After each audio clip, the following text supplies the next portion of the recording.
Testing.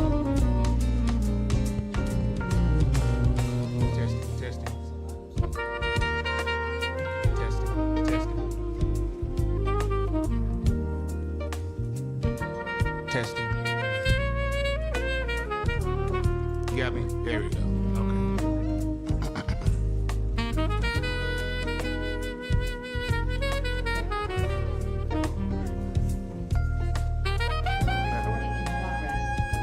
Good evening, everybody. We're going to go ahead and start our committee meeting. We have Ways and Means, going to call that to order. Today is Monday, May the 4th, 2026. It's approximately 5:26 p.m. Tonight we have one budget adjustment on the agenda. This is a resolution amending the 2026 municipal budget as regards to the Parks and Recreation Department. Flip over here, the budget adjustment is for $355,544.57. This is coming from miscellaneous revenue, and it is going to three different line items within the Parks and Recreation Department: repair and maintenance building, purchase machine and equipment and supplies.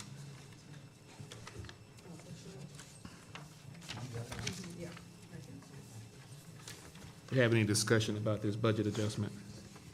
No, sir, Mr. Chair. I move we send it to the full council. Second. We have a motion and a second to send this budget adjustment to the full council with a due pass. Any further discussion? Hearing none, all those in favor, let it be known by saying aye. Aye. Any opposed? Ayes have it, motion is approved. Now, there is one other thing. It's on the agenda. It's a resolution authorizing the city clerk to process the billing statement for city MasterCard account and for related purposes. It's not necessarily a budget adjustment, but I guess it's concerning a credit card that we need to get paid as soon as possible. So, have y'all familiar with that one?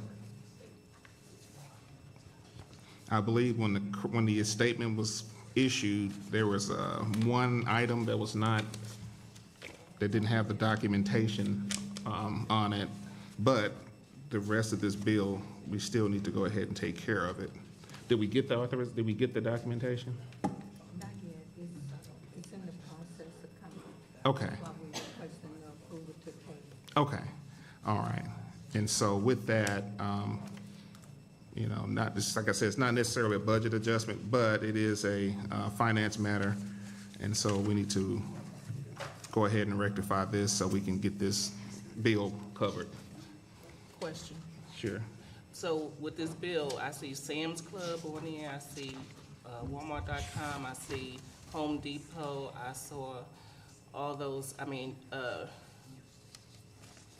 the stipulation is that we're not gonna pay this until all those, we see what is being bought with that. Well, I think they had the documentations for it was just the one charge that was $40.19. Councilmember, Yes. if I could just offer some clarity. So without full documentation, either by receipt or invoice for every expense being attached to the bill, we cannot pay it. And this one, there were two expenditures, and we could not find the invoice. And the invoice was sent to a director who is on FMLA. And it also happened at the time where we were having all of this transition for our email going from our previous system to 360 Microsoft. So trying to find it has been a challenge. And what we're doing is changing it so that these particular invoices for these small monthly bills will go directly to the finance director so that this won't happen again. Yeah, because I know when I was in transit and when I was in the mayor's office, if we needed to use the card, we would call the finance department and have them make the purchase. And once she got the bill, we were given that copy so we could pay the bill. So that's how come I was a little confused that it was coming before city council. Well, it's only coming before you because we need to get approval to pay the bill without that one piece of documentation. Okay. So it's the IT part that we. It's in IT, yes. Okay, Yeah. okay. So all the other ones have been. All the other ones have proper documentation. Okay. And again, this is an invoice, so the documentation is consistent.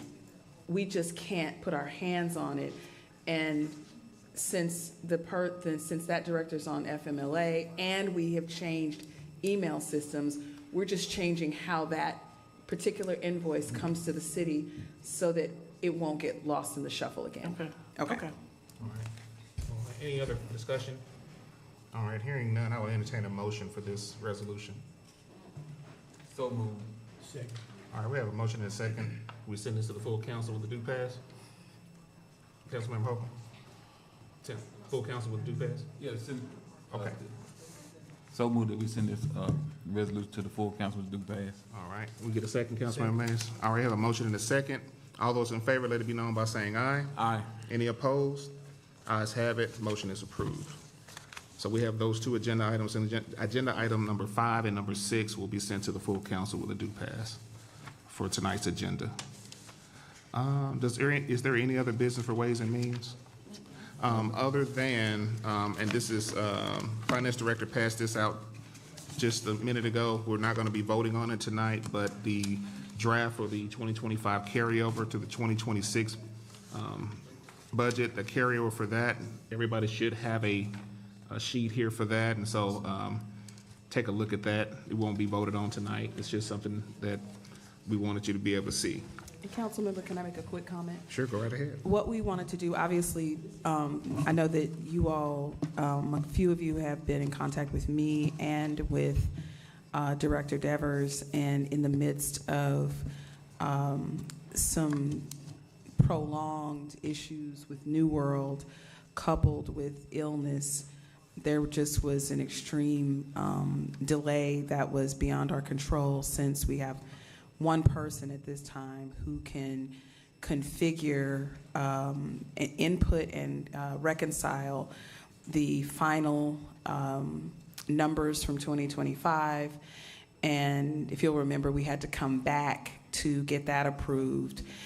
And then once that was done, then Director Devers had to go through and make sure everything was closed out, and then plot the numbers for the things that we have passed, with carryover funds being the source of revenue, as well as other unfinished business and ongoing business. So I do want to give her kudos for getting that done under those challenges. With that said, we wanted to pass this out tonight and give you time to look at it, study it, ask questions. And my intent is to ask Councilmember Brown to call a Ways and Means Committee meeting next week in conjunction with a full council meeting, a special call meeting, to give you an opportunity to review, ask questions, and go through the process next Monday. But you'll hear from myself and Madam Clerk. I just wanted to make that known tonight. Thank you. Thank you, Mayor. Do we have any other business for Ways and Means? No, sir, Mr. Chair. All right, hearing none, I will entertain a motion to adjourn. So moved. Second. All right, Ways and Means is adjourned. Ordinance and resolutions, number 1 will be completed on tonight. A note on agenda item number 1, Councilmember Denton has asked to be removed as a sponsor on agenda item number 1. Agenda item number 2 is up for the second reading. Agenda items 3, 4, 5, and 6 are all resolutions. They will be completed on tonight. All of you should have before you resolutions to be added on if voted by the council. The first one is a resolution authorizing the mayor and chief of police to execute a memorandum of understanding between the City of Pine Bluff Police Department and the Ambassador of Christ Youth Ministry. I move that we add this resolution to the agenda. Oh, wait, you have to hold. Oh, I'm sorry. I'm sorry, I'm thinking we're in the meeting now. I'm going too fast. If added to the agenda, this would be agenda item, number 7. And then the next one would be a resolution expressing the support of the city of Pine Bluff, Arkansas for the National Guard and Reserve Forces of the United States. If added to the agenda, that would be agenda item number 8. We all on one accord? Yeah, I'm ready to go. The next one is a resolution proclaiming the city of Pine Bluff, Arkansas as an America entrepreneurial community and pledging to celebrate the city's entrepreneurs during the year 2026 would be agenda item number 9. The next one will be a resolution appointing Matt Soto to the Arts and Science Center for Southeast Arkansas, agenda item number 10. If added to the agenda, the next one would be a resolution appointing Joel Thomas Anderson to the Arts and Science Center for Southeast Arkansas. That would be agenda item number 11. The next one would be a resolution appointing Latasha McNeely Randall to the Arts and Science Center for Southeast Arkansas. That would be agenda item number 12, if added to the agenda. The next one will be a resolution appointing Eric M. Lunsford to the Arts and Science Center for Southeast Arkansas. That would be agenda item number 13, if added to the agenda. And that concludes. Oh, we have 2 more. 2 more? Yeah, we have 2 more. Yeah. Okay, I don't have them. The next one, well, I'll just go ahead and go through it. It's a resolution expressing the appreciation of city government to the clerk's office for outstanding work and proclaiming May 3rd through the 7th, 2026, Professional City Clerks Week in the city of Pine Bluff, Arkansas. That's 14. Okay. And the last one is a resolution to authorize the mayor to execute a retainer agreement with Grant and Eisenhofer, PA, and to authorize the city attorney to prosecute affirmative litigation on behalf of the city of Pine Bluff, Arkansas as a named plaintiff in federal class action proceedings seeking recovery of cost arising from the purchase of PFAS contaminated firefighter turnout gear and for other purposes. That'd be 15. All right, and I do have them all now. Thank you, Clerk Roberts. Everybody on one accord? 15 is this one that put the fire department in the.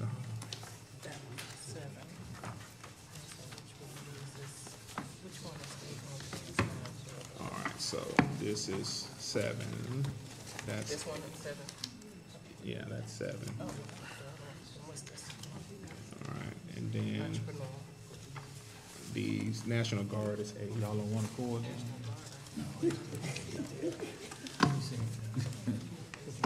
So I guess we'll run back through it real quick. Yes, sir. All right, number 7. 7 is a resolution authorizing the mayor and chief of police to execute a memorandum of understanding between the city of Pine Bluff Police Department and the Ambassador of Christ Youth Ministry. Number 8 is a resolution expressing the support of the city of Pine Bluff, Arkansas for the National Guard and Reserve Forces of the United States.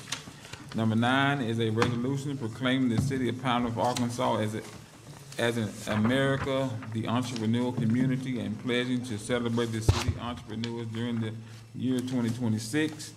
Number 10, a resolution appointing Matt Soto to the Arts and Science Center for Southeast Arkansas. Number 11, a resolution appointing Joel Thomas Anderson to the Arts and Science Center for Southeast Arkansas. Number 12, a resolution appointing Latasha McNeely Randall to the Arts and Science Center for Southeast Arkansas. Number 13, a resolution appointing Eric M. Lunsford to the Arts and Science Center for Southeast Arkansas. Number 14, a resolution expressing the appreciation of city government to the city clerk, to the clerk's office for outstanding work and proclaiming May 3rd through 7th, 2026 Professional City Clerk Week in the city of Pine Bluff, Arkansas. And number 15, A resolution to authorize the mayor to execute a retainer agreement with the Grant and Icing Offer PA and to authorize the city attorney to prosecute affirmative litigation on behalf of the city of Pine Bluff, Arkansas as named plaintiff in federal class action proceeding seeking recovery of costs arising from the purchase of PFAS contaminated firefighter turnout gear and for other purposes. Thank you, Mr. Chair.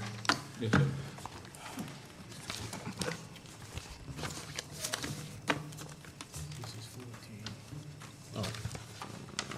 Yes, sir, Councilman.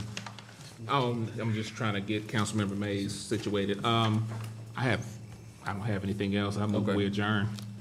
Second. So moved. This is 13, 14. This Eight. Y'all good, y'all. Y'all back there. Yeah. Okay. That's number 7. That's 7. Thank you, council members Brown and Holcomb. And with the adjournment of our Ways and Means and Administration Committee meetings, we are now ready to hear public comments. Thank everyone for coming to our May 4th meeting, City Council meeting. We will hear from residents making public comments regarding agenda items. And we will start with Mr. Lloyd Franklin, who is first on the list. Mr. Franklin?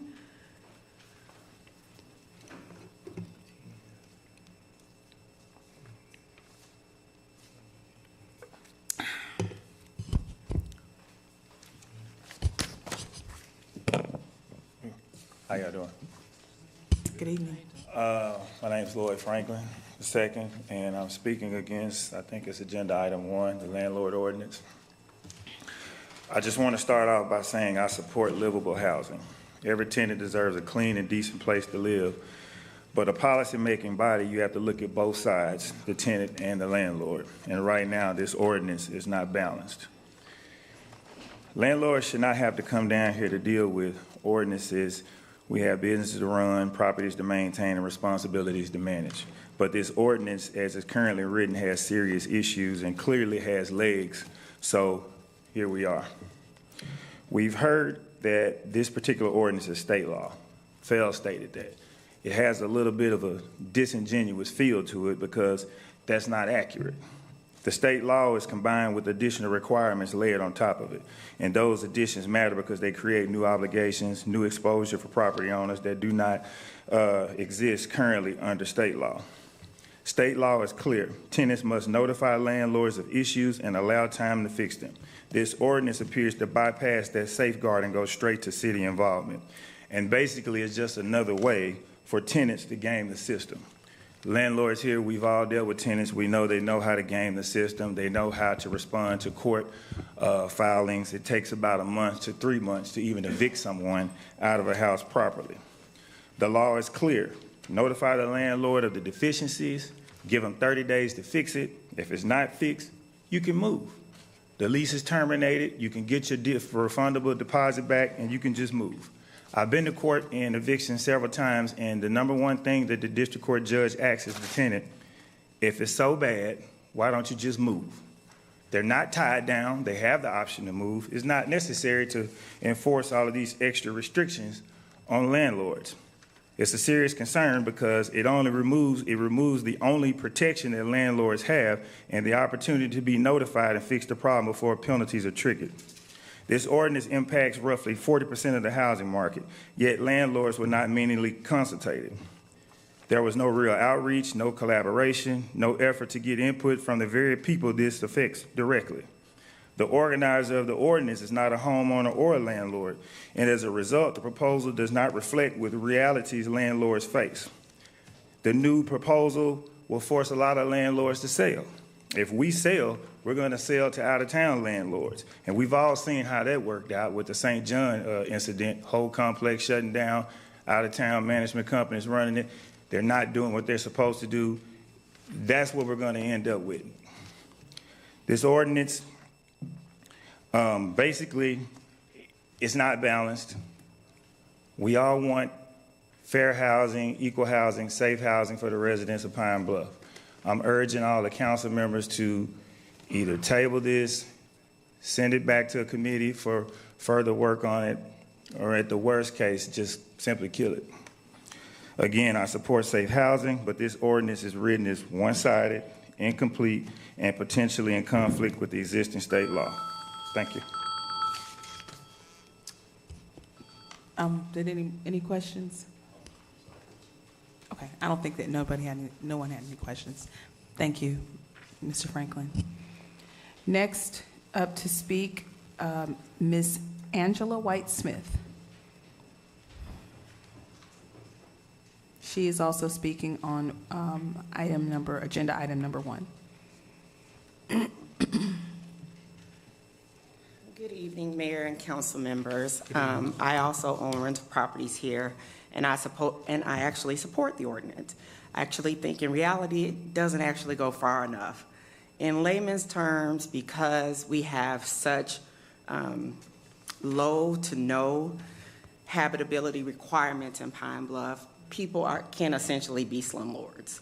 And I've been shocked, being a realtor, being executive director of Habitat for Humanity, how many people purport about the properties that they own, and then when I see them, I'm like, oh my God, so you're a slumlord. Okay, great, got it. This is an opportunity for us to make headway in a way that is unique. We can become the city that actually has the strongest housing for our residents, and I believe that our residents and everyone deserves that. Again, I don't think it goes far enough. I actually have lived in other places and owned property in other places where you had to pay a $100 annual fee to register your rental properties. That's how the city would then recover money for sending their inspectors out to make sure the properties are livable, because the conditions do change over time. I also do think that, again, I do believe in balance, and I would like to see us require our tenants some type of financial literacy education so that they could register, take a class, pay $35, then they're on a list that our landlords who are paying that fee could access. At least these people have gone through some training, they know how to maintain certain things. I think that's a benefit. Third, I would like to see where landlords actually report rent payments to the credit bureaus. It's very easy to do. You can do it for $5 or $10 a month per unit, and it actually incentivizes people to pay. And a mortgage or a rent payment is the largest portion of your credit score. So now if someone is a great renter and they're paying on time, now you're helping them build their credit so that they can have a better life. Because we all know if you have a good credit score, your loan rates on everything, your car note and everything is lower. Fourth, I've always thought this, and I don't know why we're not requiring it. I do believe not only just landlords, but all property owners should be required to carry property insurance. This is the easiest way to remove blight here and to reduce it, because basically most of these houses are not insurable, and what's going to happen is they're going to be told that. And so that it takes the city out to some degree, because either you insure your property or not. When we re-up our car insurance, our vehicle registration, you have to show proof of insurance. Why aren't we requiring people to show proof that these properties, residential and commercial, have insurance? You won't see all these leaking roofs and all these things that we see because, again, they're not going to be able to pass. So being a landlord is a choice. You do not have to do this. I think I did a rough estimate. I think I'm down like $5K in the last 45 days over different issues related to rental properties. That is not a good 45 days, but I still absolutely support this. Thank you. Any questions? Any questions for Ms. Smith? Thank you. Okay, thank you.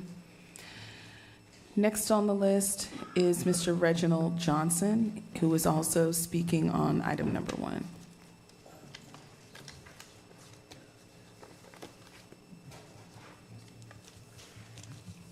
How y'all doing? Good evening. I'm Reginald Johnson, a concerned citizen here in Pine Bluff. I also serve as Justice of the Peace for District 3. I'm here today in opposition of, agenda item 1. The issue I have with this ordinance is how it's developed and what's included in that process.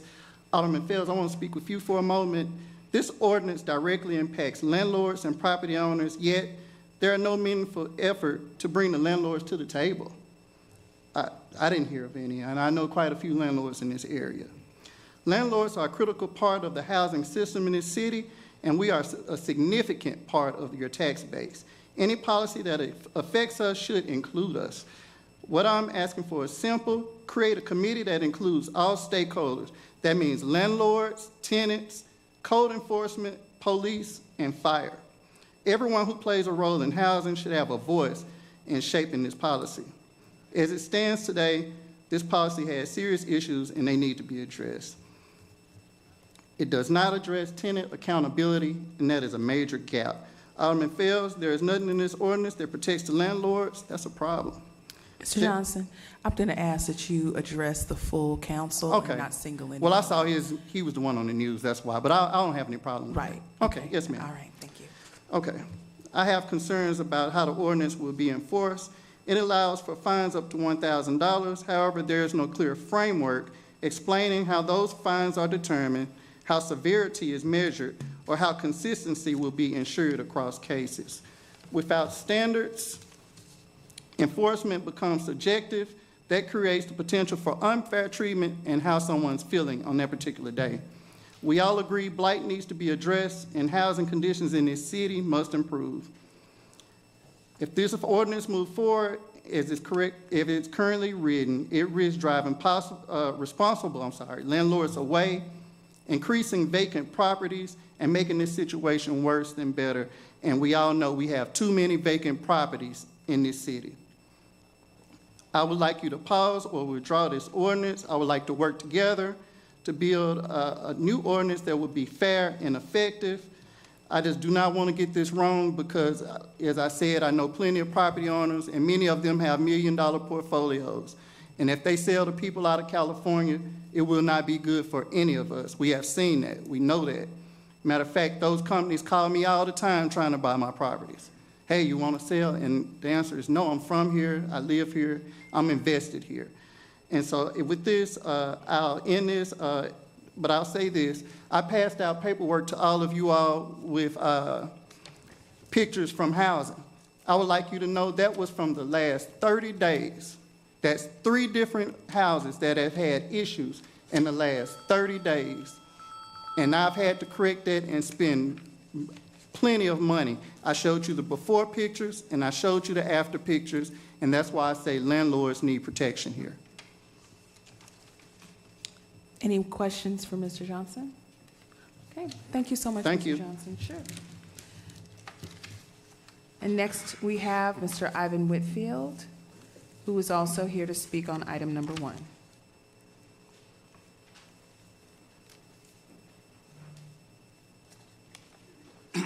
Thank you. I didn't know. I need to go back and get my notes so I can be here my whole time. To Honorable Mayor Flowers and to the distinguished council, I'm Ivan Whitfield. I want to set the record straight. I'm not here on behalf of the NAACP, so won't nobody say that I was speaking on their behalf. I'm here as a property owner. It should not take the whole 2 or 3 minutes that you all would allow me to speak. I just want to set the record straight.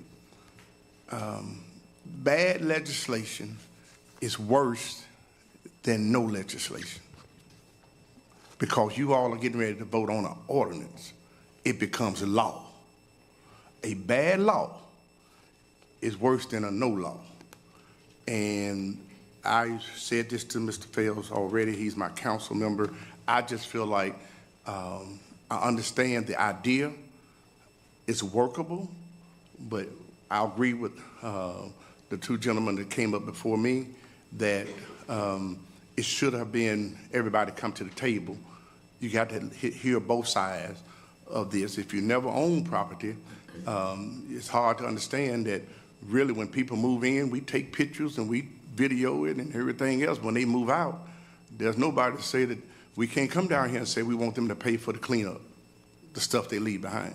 So I'm just saying, and I can agree with some of the things the lady said, but even if you take anything that she said, 99% of all of my properties that are insured because that's my investment. That goes without saying. But at the same time, if you wanted to put that in there, if you pass that law tonight, you can't put it in there. So no matter what you do, I'm just saying, you're getting ready to look at a bad piece of legislation that's terrible, that need to be massaged and cleaned up. And I'm asking this council to use wisdom and their knowledge and vote it down, delay it, whatever you have to do so you can hear from the homeowners as well. I'm Ivan Whitfield, and I approve that message. Thank you. Just a you so much second. for your time. Anyone have any questions for Mr. Whitfield? Okay, no questions. Thank you so much. And then finally, on the public comments for agenda items is Mr. Julius Lever, who is here to speak on item number 4.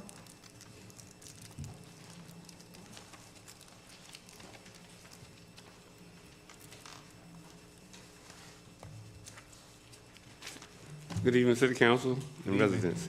I'm speaking on the issue number 4, and I wasn't but 6 things on there first, part of it. But 4 talks about the city wanting to make an agreement with UAPB to rent the building, a part of the building downtown on Main Street and the parking lot. And basically, I will just say, I have been very concerned about all of the property in that area.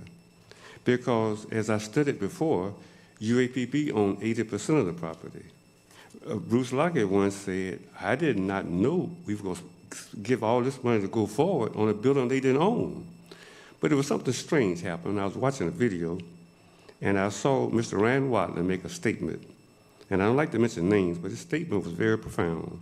It wasn't very many African Americans in the room when he made it, but his video, he said, I did something that I was so happy that I did.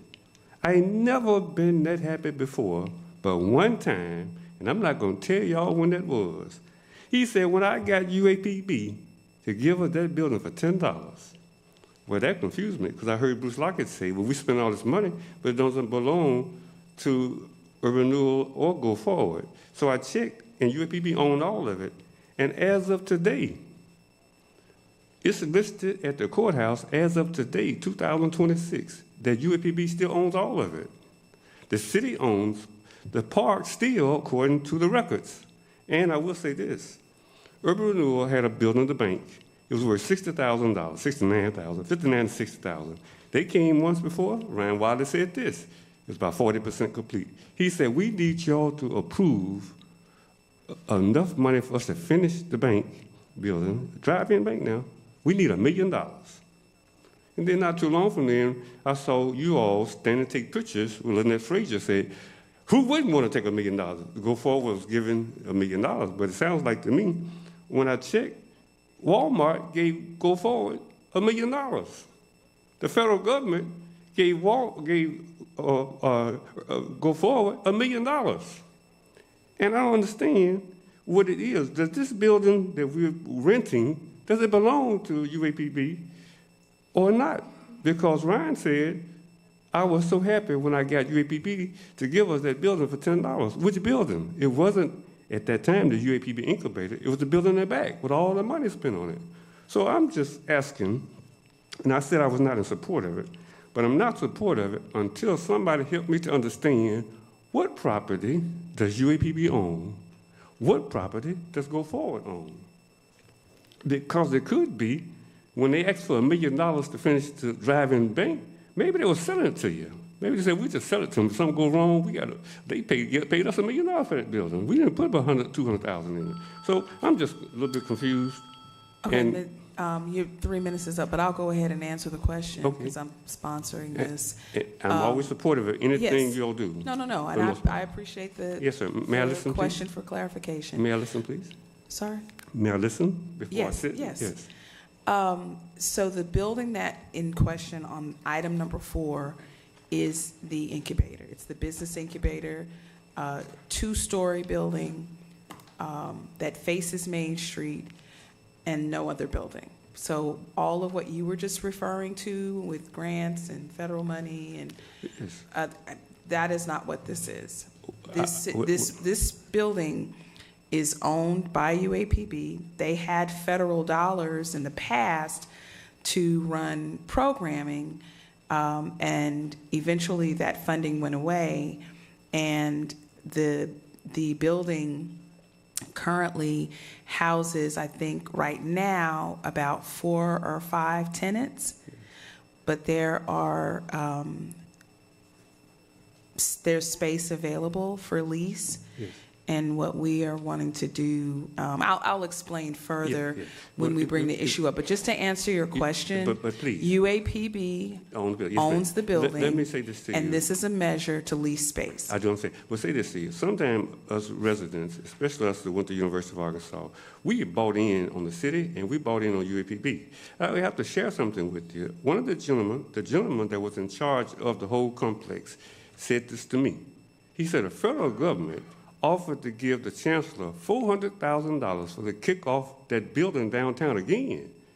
He said the chancellor's not business-minded because he refused to accept the money. Well, let me interrupt you. Yes. That's not this either. Yes. And since you exceeded your 3 minutes, I'm going to ask that we continue the meeting. However, if at the end of the meeting you have any further question, I'd be happy to answer. Thank you very much. Thank you so much, Mr. Lever. Okay. We are now going to call the meeting to order. And we will begin with invocation. And we will ask is Mr. Lockett here? Did he? Which Lockett? Okay, yes. Not you. Pastor, I'm sorry, Miss Pastor Lockett, Pastor Director Lockett. It was the allegiance. I had to stop myself because Madam Clerk informed me that the presentation of colors would not happen today, but the invocation will definitely still be delivered by Apostle Patrick Lockett of New Community Church. So if you will come to the front and we can all stand, and then I will ask for Council Member Lockett, we're going to make it a Lockett evening, to lead us in the Pledge of Allegiance. May we bow. Gracious God, our Father, we thank you so much. We thank you for life, health, and the strength that you give unto us. We ask that you would be here tonight as we discuss the matters for the people that you have allowed us to lead. We want to lead the way you want it to. We want our city to be better. We want the richness and the fullness of the joy of it to reign once again. So we ask that you just be with us for every decision. Some may not be favorable, but Lord, you know. We thank you in Jesus' name. Amen. Amen. All right. Everybody ready? Yeah. I pledge allegiance to the flag of the United States of America and to the republic for which it stands, one nation, under God, indivisible, with liberty and justice for all. Thank you. And now, Madam Clerk, will you please call the roll? Councilmember Mays. Here. Councilmember Holcomb. Here. Councilmember Brown. Here. Councilmember Lockett. Here. Councilmember Frazier. Here. Councilmember Brunton. Here. Councilmember Denton. Here. Councilmember Fails. Here. Thank you. And next, I will entertain a motion to approve the minutes from April 20th, 2026. So moved. Second.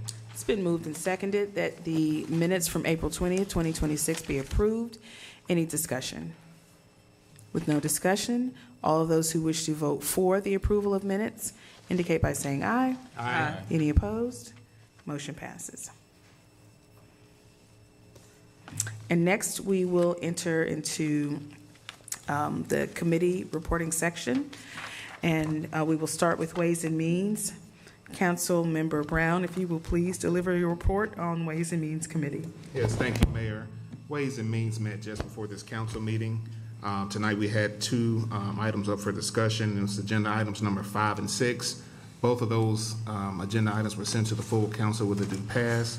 And also I want to remind all council members that you have a draft carryover budget sheet. It should be in your section, in your area. So take a look at that, and sometime next week we will have a meeting to discuss and approve that carryover budget. And that concludes my report, Mayor.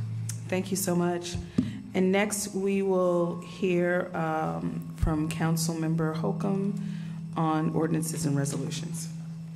Thank you, Mayor. We have two ordinance. Number one is up for the first reading. Number one will be completed on tonight. Number two is up for the second reading. Number three, items number 3 through 6 are all resolutions. They will be completed on tonight. A resolution authorizing the mayor and chief of police to execute a memorandum of understanding between the city of Pine Bluff Police Department and the Ambassador of Christ Youth Ministry. I move that this resolution be added to the agenda. Second. It's been moved and seconded that item number 7 be added to the agenda. Any discussion?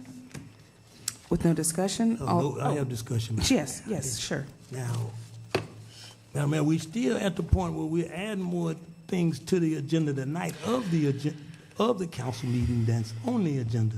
Yes. And what I'm saying is I'm greatly opposed to that because we as council members don't get a chance to read what we're actually voting on. This. I've talked to you many times about it, but this is just totally disrespectful because it just assumes that we know without reading it that what we have before us is something that that we can support. It doesn't give us a chance to read it, ask questions, make notations, to that kind of thing, and it's really disheartening because if you add more or as many things on the agenda as you have on the agenda, it's no use of having an agenda. Just add everything the night of. Council member, that is absolutely not true, and I in no way mean to ever be disrespectful. First of all, I'll make note of the fact that any item that is placed on the agenda, whether it is presented new and already listed on the agenda or it is presented on the floor, is read in full by the city attorney. Secondly, there is opportunity for discussion. And thirdly, we operate always within the code and within the rules. This is a process to put things on the agenda when timeliness is a factor beyond our control. When this came to us, as soon as we had a discussion between myself and the chief, we sent it to the city attorney's office and had it put on the, or asked that it be drafted. There is also a process. And the bottom line is, no one sat on this or any of these other measures and waited to disrespect anyone. I think that it's a little disingenuous to make it like this is an effort to bypass anything. This is in an open meeting. Again, we're operating within the rules and within the city code. When people bring things to us, there's a process, we have to vet it, and if there is a way to get it on the agenda because it's time sensitive, then that's what we try to do. This is in conjunction with a grant that is being written and presented. This represents jobs and it represents services in an area for our youth as it relates to reentry and recidivism. And this is a grant that has been successful in its operation in the city of Pine Bluff, and the organization that has run and presented this grant has put something before this committee before that we have voted on and supported. They are excellent partners, just like other nonprofit organizations are excellent partners. And there was a previous supporter that is necessary for the success of this grant that was no longer available. We were contacted and we want this grant. We need these services. So, you know, not putting on the agenda means that we will not qualify, which means we will not get the grant money. But there was absolutely no time delay on our part, nor the organization. They were led to believe that they would get the letter and the letter of support and the MOA that they needed. They didn't in the time that they had. And I received a phone call, I believe it was on Friday, and we did everything to try to get it out before the end of the day and couldn't, and we got it out today. So, you know, I understand your frustration, but we are always operating within the rules and the code. If it was not allowed for us to present this on the floor, we wouldn't be able to. So this is a vote. And you can either vote to support a program, a successful program with a successful, long-standing partner of this city so that we can receive these services for reentry and recidivism, you know, or not, on the basis that you could have received it 2 days prior than when we received it. And I just want to make that clear. There is no disrespect for any of these. There is a reason why they are being presented and requested to be placed on the agenda. And I just would ask, out of respect for our residents who would be affected, out of respect for the organizations who operate as good faith, long-standing partners, that you take that into consideration and vote for it to be on the agenda. And there can be a discussion. Madam Mayor, I have one request now. Sure. Only if you stop this. What I'm saying is, I just have a problem with all of these measures. What I'm saying, appointments can be done anytime. There's no urgency to appointments. But that's not true. I got the call from the director, and she does need this done as soon as possible. When I came into office, there were numerous boards and commissions where these appointments were needed. If a director is requesting that and needs a full board, and I have been requested on the part of this director directly since our last meeting, and got this information, thought we were going to have a special call meeting for the carryover, and I was going to put it on the agenda with that. When that didn't happen, I gave the information, and it was after Wednesday that I asked that this be put on the agenda, and got the resumes to make sure that you all had the information. I mean, I really don't understand the accusation of disrespect. I don't understand why it is such a controversy around non-controversial issues. It's not like I'm bringing, you know, an ordinance for a huge policy shift or a huge budget amendment and, you know, pushed it behind something so people couldn't see. That's not what this is. And I can't make a promise that in the interest of time, for the benefit of our city or for the benefit of our citizens or our partners or our boards and commissions, that if they ask me to bring something before you because of a grant or because of an emergency meeting that has to happen or whatever the case, that I won't do my due diligence and bring it before you. I'm doing my job, and then it's your job to vote on the merits, not on you know, trying to push me into some kind of false submission as if I'm doing something wrong. I don't even understand why we're having this back and forth.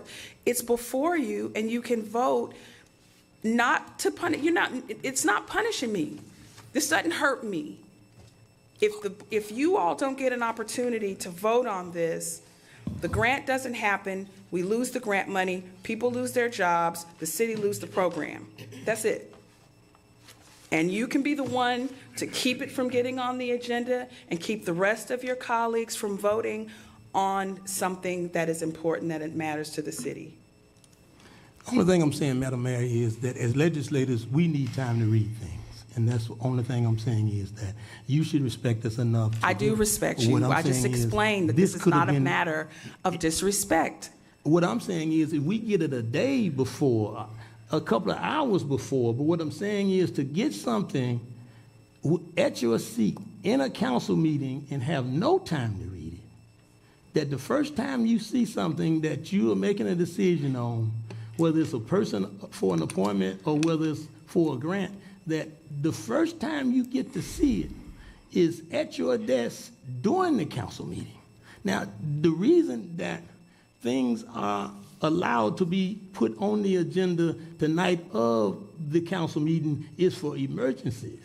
But if it's not an emergency, then it should wait to the next council meeting, or it should be done in a special meeting when the council have had a chance to at least just read and see to what it is that we're voting on. May I speak? Councilmember Mays. You know, Alderman Lockett is my colleague in Ward 4, and I agree with you 100%. A lot of these things we get up here, I'm trying to speed read this stuff. You know, I can't speed read. You know, and then y'all want me to vote on it? You know, I've been kind of quiet and nice. But this is unnecessary, what we do up here sometime. You know, I represent the people in Ward 4, and then I get calls from all over the city of Pine Bluff. You know? And I'm not gonna lie to y'all when you call me. I'm gonna tell you the truth. You know? But if we can, some of this stuff can wait. If we ask the city attorney, you know, it's not that much business that's urgent in the city of Pine Bluff. Councilmember Mays, I just explained that I did my due diligence on Friday and sent it to the city attorney's office. And this is an emergency because it's related to a grant. Again, jobs and programming are on the line related to a reentry program, and the program partner did not get what they needed from another entity. So our police department agreed to engage with this organization to ensure that we get the grant, that we keep the jobs, that we keep the programming, which has been successful.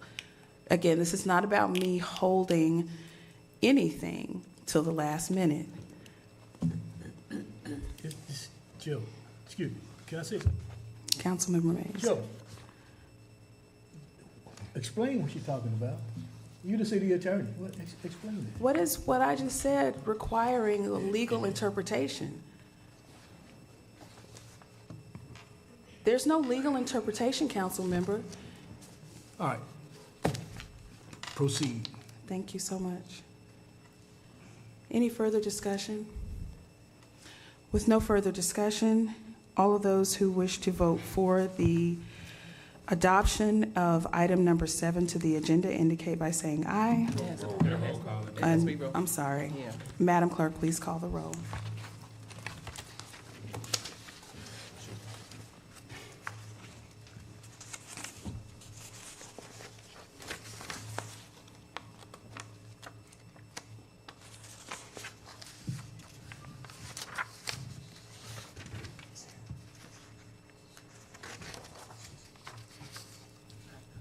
Councilmember Mays. Aye.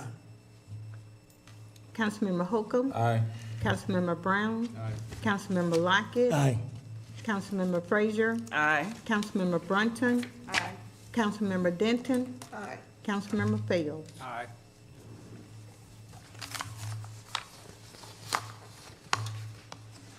Agenda item number 8, a resolution expressing the support of the city of Pine Bluff, Arkansas for the National Guard and reserved forces of the United States.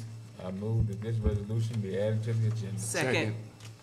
It's been moved and seconded that item number 8 be added to the agenda. Any discussion? With no discussion, Madam Clerk, please call the roll. Councilmember Mays. Aye. Councilmember Holcomb. Aye. Councilmember Brown. Aye. Councilmember Lockett. Aye. Councilmember Frazier. Aye. Councilmember Brunson. Aye. Councilmember Denton. Councilmember Fails. Agenda item number 9, a resolution proclaiming the city of Pine Bluff, Arkansas as an America of the entrepreneurial community and pledging to celebrate the city entrepreneurs during the year 2026. I move that this resolution be added to the agenda. Second. It's been moved and seconded that item number 9 be added to the agenda. Madam Clerk, please call the roll. Oh, I'm sorry, any discussion? With no discussion, Madam Clerk, please call the roll. Councilmember Mays. Aye. Councilmember Holcomb. Aye. Councilmember Brown. Aye. Councilmember Lockett. Aye. Councilmember Frazier. Aye. Councilmember Brunson. Aye. Councilmember Denton. Aye. Councilmember Fails. Agenda item number 10, a resolution appointing Matt Soto to the Arts and Science Center for Southeast Arkansas. I move that this resolution be added to the agenda. Second. Been moved and seconded that item number 10 be added to the agenda. Any discussion? With no discussion, Madam Clerk, please call the roll. Councilmember Mays. Aye. Councilmember Holcomb. Aye. Councilmember Brown. Aye. Councilmember Lockett. Aye. Councilmember Frazier. Aye. Councilmember Brunson. Aye. Councilmember Denton. Councilmember Fails. Agenda item number 11, a resolution appointing Joel Thomas Anderson to the Arts and Science Center for Southeast Arkansas. I move that this resolution be added to the agenda. Second. It's been moved and seconded that item number 11 be added to the agenda. Any discussion? With no discussion, Madam Clerk, please call the roll. Councilmember Mays. Aye. Councilmember Holcomb. Aye. Councilmember Brown. Aye. Councilmember Lockett. Aye. Councilmember Frazier. Aye. Councilmember Brunson. Aye. Councilmember Denton. Councilmember Fails. Agenda item number 12, a resolution appointing Latasha McNeely Randall to the Arts and Science Center for Southeast Arkansas. I move that this resolution be added to the agenda. Second. It's been moved and seconded that item number 12 be added to the agenda. Any discussion? With no discussion, Madam Clerk, please call the roll. Councilmember Mays. Councilmember Holcomb. Aye. Councilmember Brown. Aye. Councilmember Lockett. Aye. Councilmember Frazier. Aye. Councilmember Brunson. Aye. Councilmember Denton. Councilmember Fails. Agenda item number 13, a resolution appointing Eric M. Lunsford to the Arts and Science Center for Southeast Arkansas. I move that this resolution be added to the agenda. It's been moved and seconded that item number 13 be added to the, was there a second? Yes. Oh, Frazier. Frazier. Okay. It's been moved and seconded that item number 13 be added to the agenda. Any discussion? With no discussion, Madam Clerk, please call the roll. Councilmember Mays.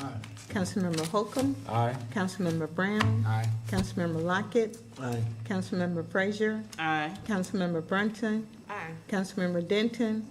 Councilmember Fails. Agenda item 14, a resolution expressing the appreciation of city government to the clerk's office for outstanding work and proclaiming May 3rd through May 7th, 2026 Professional City Clerk Week in the city of Pine Bluff, Arkansas. I move that this resolution be added to the agenda. Second. It's been moved and seconded that item number 14 be added to the agenda. Any discussion? With no discussion, Madam Clerk, please call the roll. Councilmember Mays. Councilmember Holcomb. Aye. Councilmember Brown. Aye. Councilmember Lockett. Aye. Councilmember Frazier. Aye. Councilmember Brunson. Aye. Councilmember Denton. Councilmember Fails. Agenda item 15, a resolution to authorize the mayor to execute a retainer agreement with Grant and Eisenhower, PA, and to authorize the city attorney to prosecute affirmative litigation on behalf of the city of Pine Bluff, Arkansas, as a named plaintiff in federal class action proceedings seeking recovery of costs arising from the purchase of PFAS contaminated firefighter turnout gear and for other purposes. I move that this resolution be added to the agenda. Second. It's been moved and seconded that item number 15 be added to the agenda. Any discussion? With no discussion, Madam Clerk, please call the roll. Councilmember Mays. Aye. Councilmember Holcomb. Aye. Councilmember Brown. Aye. Councilmember Lockett. Aye. Councilmember Frazier. Aye. Councilmember Brunson. Aye. Councilmember Denton. Aye. Councilmember Fails. That concludes ordinance and resolution, Mayor. Thank you so much, Councilmember Holcomb. And next, Councilmember Frazier, will you please deliver your report on economic and community development? Thank you, Mayor. I have no report. Okay, thank you so much. Councilmember Denton, will you please deliver your report on public health and welfare? Madam Mayor, I do not have a report. We have not met since the last council meeting. Thank you so much. Councilmember Lockett, will you please deliver your report on public works? Madam Mayor, the Public Works Committee meets tomorrow at 1 o'clock in the old city council chambers. That concludes my report. Thank you so much, Councilmember Lockett. Councilmember Fells, will you please deliver your report on development and planning? We have no update at this time, but we will be announcing our next meeting date and time soon. Thank you so much, Councilmember Fells. Councilmember Brunson, will you please deliver your report on traffic and aviation? Thank you, Mayor. Traffic and aviation has not met, and we do not have a report. Thank you. Thank you. Councilmember Holcomb, will you please deliver your report on administration committee? Thank you, Mayor. The administration committee will have a meeting next week, May the 14th, and we have not set a time yet. I'll get with the city clerk's office to confirm that time. That concludes my report. Thank you so much. And Councilmember Brown, will you please deliver your report on the public safety committee? Yes, thank you, Mayor.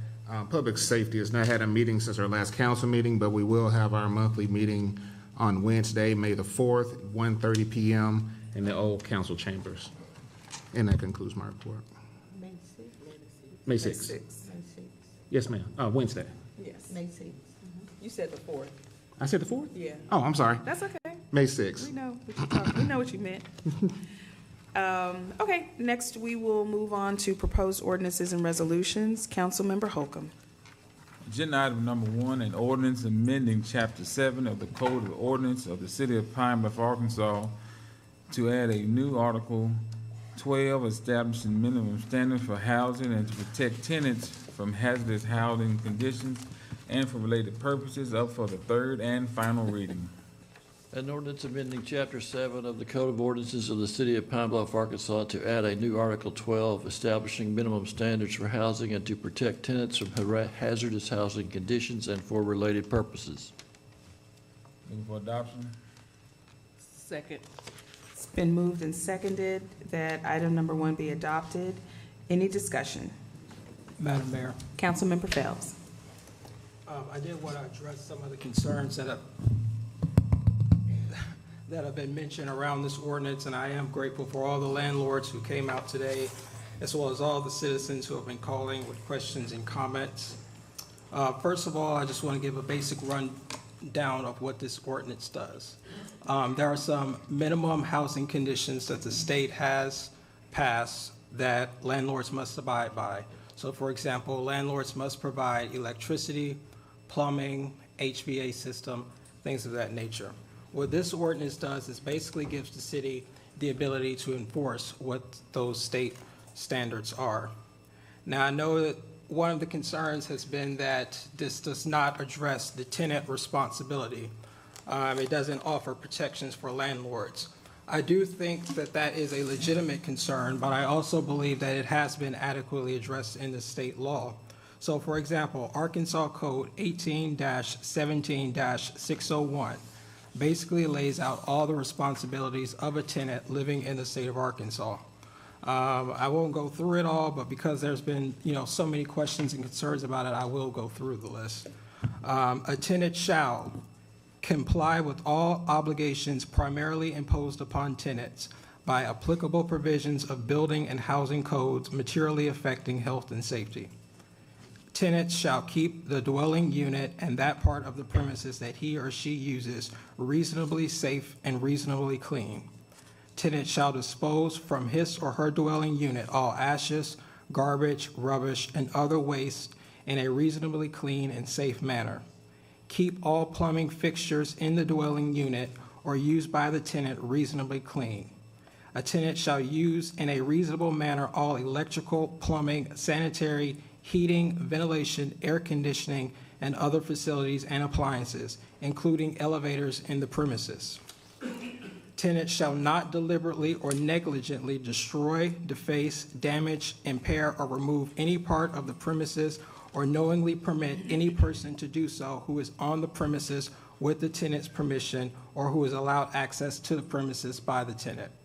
And a tenant shall conduct himself or herself and require other persons on the premises with the tenant's permission or who are allowed access to the premises by the tenant to conduct themselves in a manner that will not disturb other tenants' peaceful enjoyment of the premises. And finally, a tenant shall comply with the lease and rules that are enforceable pursuant to this subchapter. So right there, it lays out responsibilities that tenants must abide by.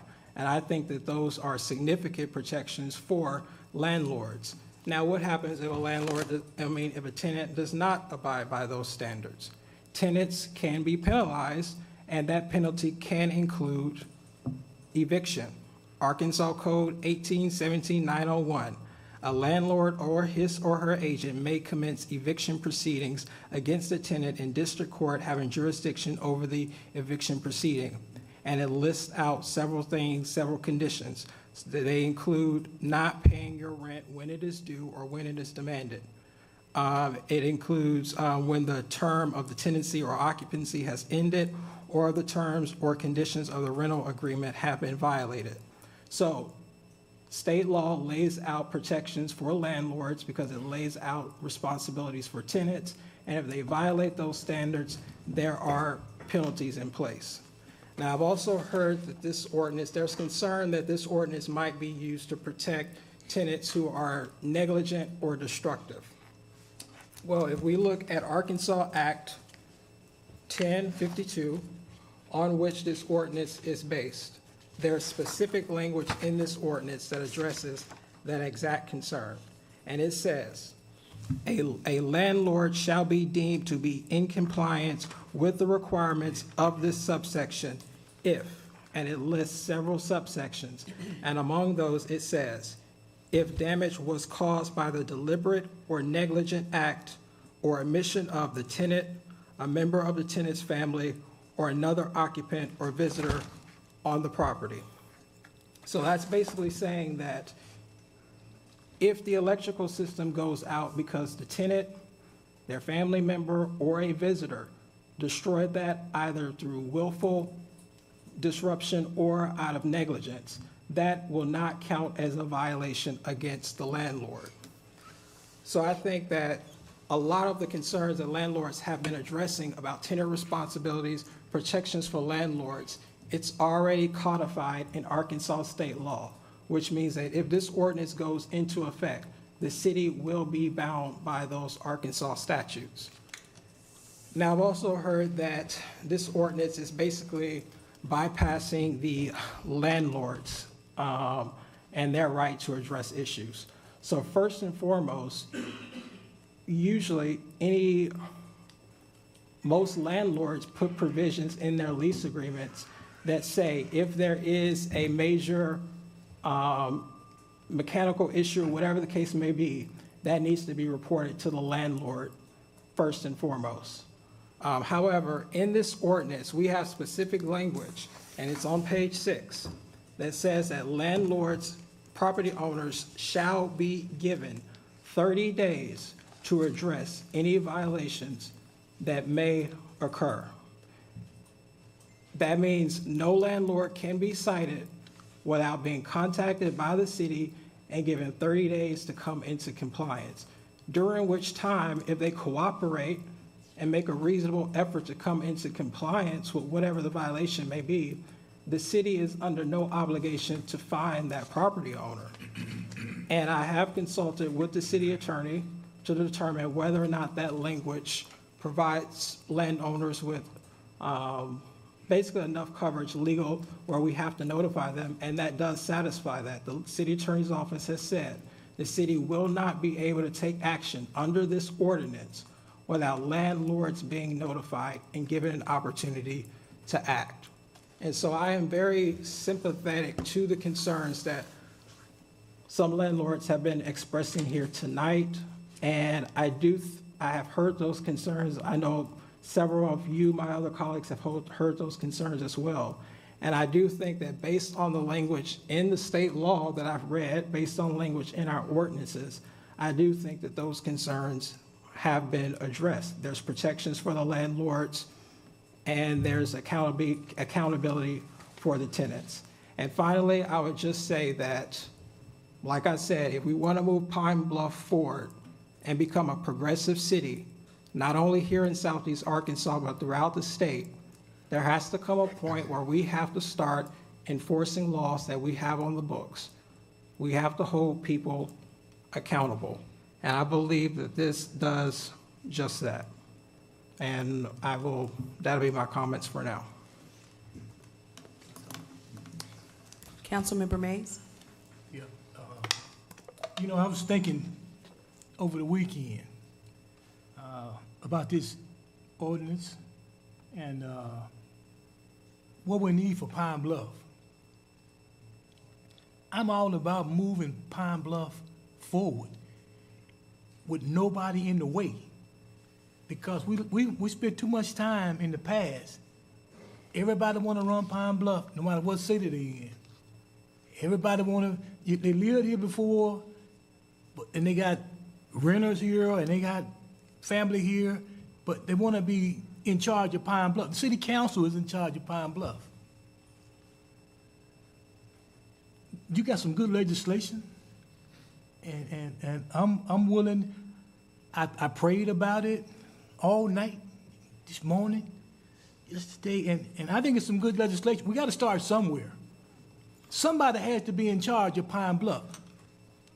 Somebody has to be in charge of Pine Bluff. We're not a bad city. We're a good city. We're not too far behind. We just got to get on one accord. And to the landlords, we're going to work with you, but you got to work with us. And I'm willing to do what I can. Y'all know that. I'm speaking for myself. And what I want you to do, I'm going to support William. I think it's good legislation. To get better, I want to get better. I'm 64 years old. I just want to get better every day of my life. I've been that way since I was a little shorty. That's why I'm sitting here today next to the mayor. That's real talk. Any further discussion? Madam Mayor, Councilmember I'm not Locke. finished. Don't cut me off like that. Hold up. I'm not cutting you off. Yeah. I thought you were finished. Okay. No problem. But I just want Please continue. I just want to work with the citizens of Pine Bluff, Arkansas, to continue to make Pine Bluff one of the better cities in the state of Arkansas. And we can do it by working together. Thank you, Mayor. Councilmember Lockett. Madam Mayor, my only reservation with supporting this legislation is that the state law, when it comes to the tenant-landlord conversation, is balanced. This is not. This only supports the tenants and gives the landlords very little leverage to work anything out. And I just want to say, to Councilman Fields, that one of the problems that we have with this legislation is the inability to have a conversation with all factors involved. I'm a task force guy. Now, only thing about task force, they take a while. You go around and around and around. But you can't say you didn't have the subject matter experts around the table. Now, the easiest thing to do, Madam Mayor, is pass legislation. The hardest thing to do is implement it. And the other part is that the unintended consequences could potentially be that people stop being landlords. And that would put a lot of people out of housing, period. And only thing I can say, Brother Fields, if we could pull this and have a conversation with all parties involved, that we could come up with something that everybody could live with. That's my suggestion.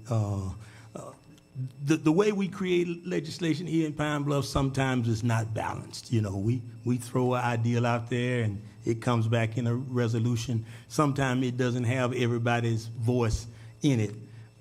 So I just, you know, would ask that if we could pull this and bring all the parties to the table and come up with something that the landlords could live with and the tenants could live with. Mayor, Councilmember Fells? I did want to challenge the notion that this ordinance is not balanced towards landlords. First of all, as I've established many times before, Arkansas, compared to other states, already heavily favors landlords. This is anybody can go home and do the research. This is a state that is miles behind in terms of tenants' rights. That being said, the majority of concerns that landlords have been voicing about whether or not they will be cited for issues if a tenant comes in and destroys their property. Will they be liable for that? Landlords have come out and say, okay, but what about the responsibilities of the tenants? These things are already codified in the state law, as I just laid out. And so I do think it would be a little redundant if we were to have a task force to discuss and include language in the ordinance that are already codified within the state law. There are already protections for landlords. The law already spells out what tenants are supposed to be doing, and the law already makes exceptions for instances where damage is caused by tenants' negligence. And I don't think it's unreasonable for us to say that if the state says that structures must have electricity, they must have plumbing, they must have HVAC systems, I don't understand why it's so controversial for us as a city to say that we're going to enforce those requirements. It is a safety issue if someone is in a house in the summer without HVAC. It's a safety issue if people don't have hot water and they can't make sanitary decisions. It's a safety issue if they don't have electricity and heating in the winter. And I think that landlords are covered under what the Arkansas state law says. So I do think there are adequate protections in place. Any further? My question is Councilmember that- Brown? So if those things from the landlord, they're protected under state law, aren't the things that we're talking about here protected under state law as well? So tenants, right now, the list that I just laid out, for example. Right. Responsibilities of the tenants. No. Wait, no, I know. No. Let me finish. So what you're trying to pass here, you're saying is already state law, correct? It's state law without penalties. But it's state law. It's state law without penalties. But it is Yeah. state law. So the same thing you're saying on the landlord end, if you're saying it's state law on the landlord end, then it's state law on the tenant end. It's still state law regardless to whether you're saying that, well, there's not a penalty for this or not a penalty for that. But if both of these things are already state law, all we're doing right now is just, what exactly are you saying? We're just gonna go after the landlords and just, So right now, not the tenant? Yeah, what this legislation is saying, tenants have certain responsibilities that they must abide by. If they Right. do not abide by that, as I laid out, there are penalties. But that's not in Wait, here. let me just finish my statement. Yeah. The penalties for a tenant not following their lease agreements, not abiding by what their responsibilities are, they can be evicted. Tenants have penalties. Right now, we have a state law that says landlords must provide electricity, plumbing, HVAC, et cetera. But we don't have penalties in place to actually enforce those things. So to me, that's like saying we're gonna set a speed limit on Olive, but we're gonna tell our police officers that they don't have any power to pull anybody over, they don't have any power to issue a citation. This is like us saying that we are going to have laws that say you cannot go into a convenience store and steal property. However, if the cops show up, the police officers show up, they are not allowed to issue any warnings, they're not allowed to make any arrests, they are not allowed to issue any tickets. If you have a law but you do not have penalties in place, it's not going to be effective. You're just suggesting what these people should be doing. But landlords who have no intention of doing right by their tenants, they're not going to feel any incentive to actually follow the law if there aren't penalties in place. Now, like I said, the point of this legislation is not just to be punitive and to go out and issue fines. That's why we have language in this that says you have 30 days to come into compliance. If you make a reasonable effort to do so, we're willing to work with you. We're not out here just to throw the book at people. But if you have landlords who are just blatantly refusing to follow the law, they're blatantly refusing to provide safe, habitable conditions, this gives us a mechanism to put some fines in place. Understood.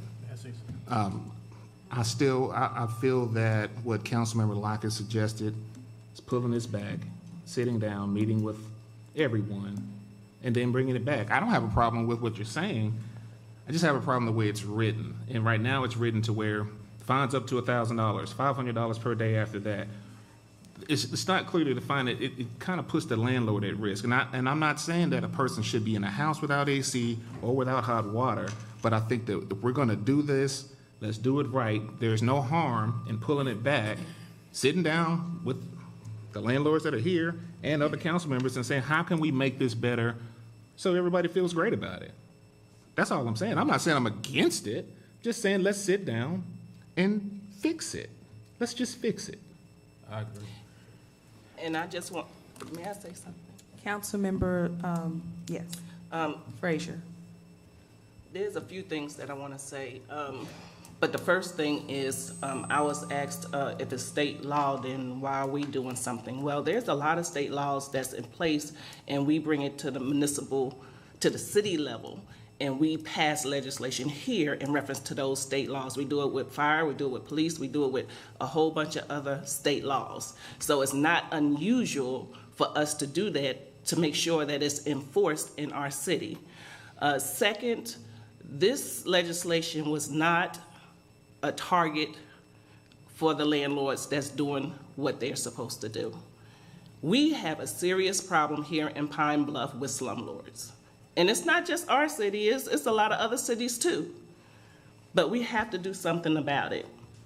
Now, if William, Councilmember Fells wants to pull it and do that, then and have a conversation with other landlords, then I'm for that. If you want to continue on with it, I'm for that too.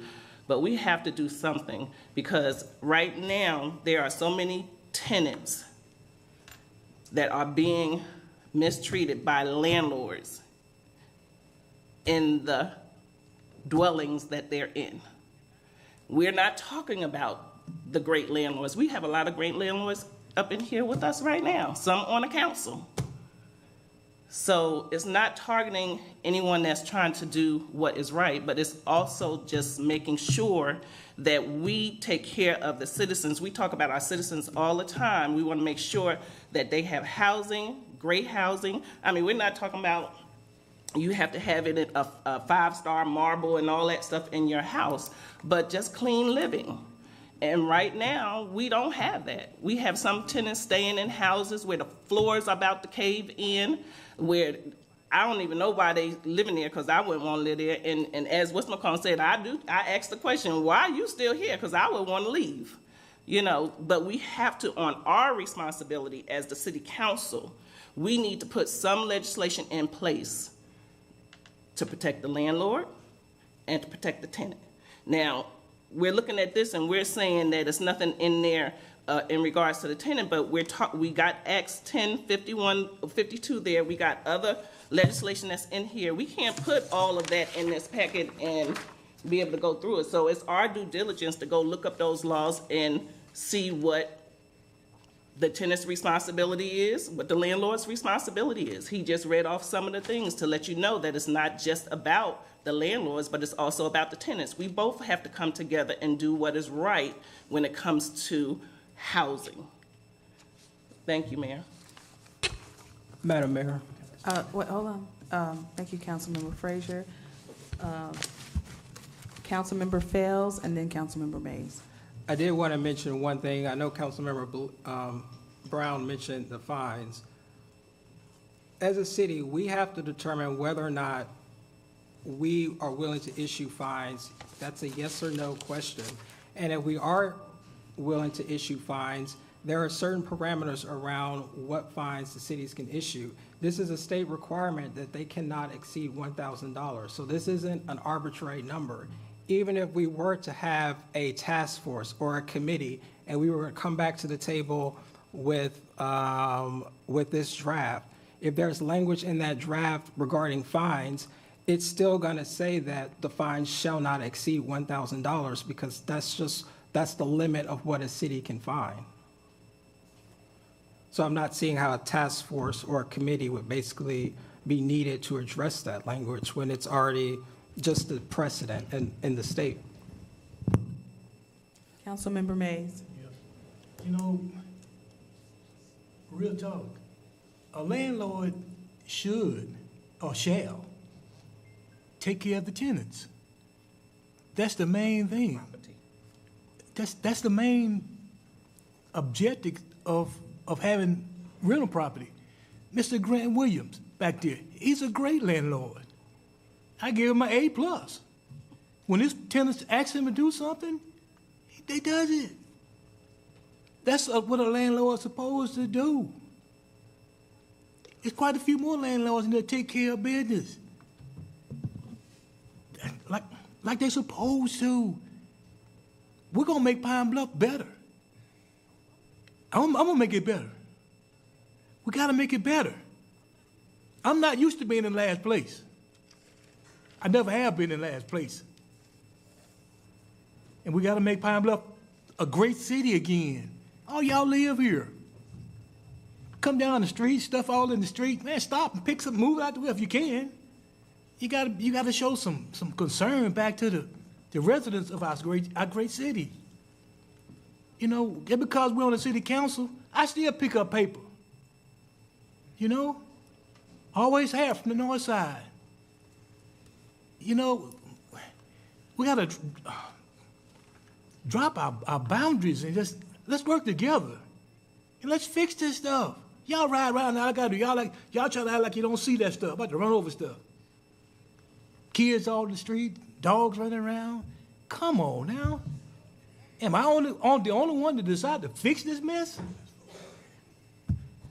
Thank you. Mayor. Councilmember Brown.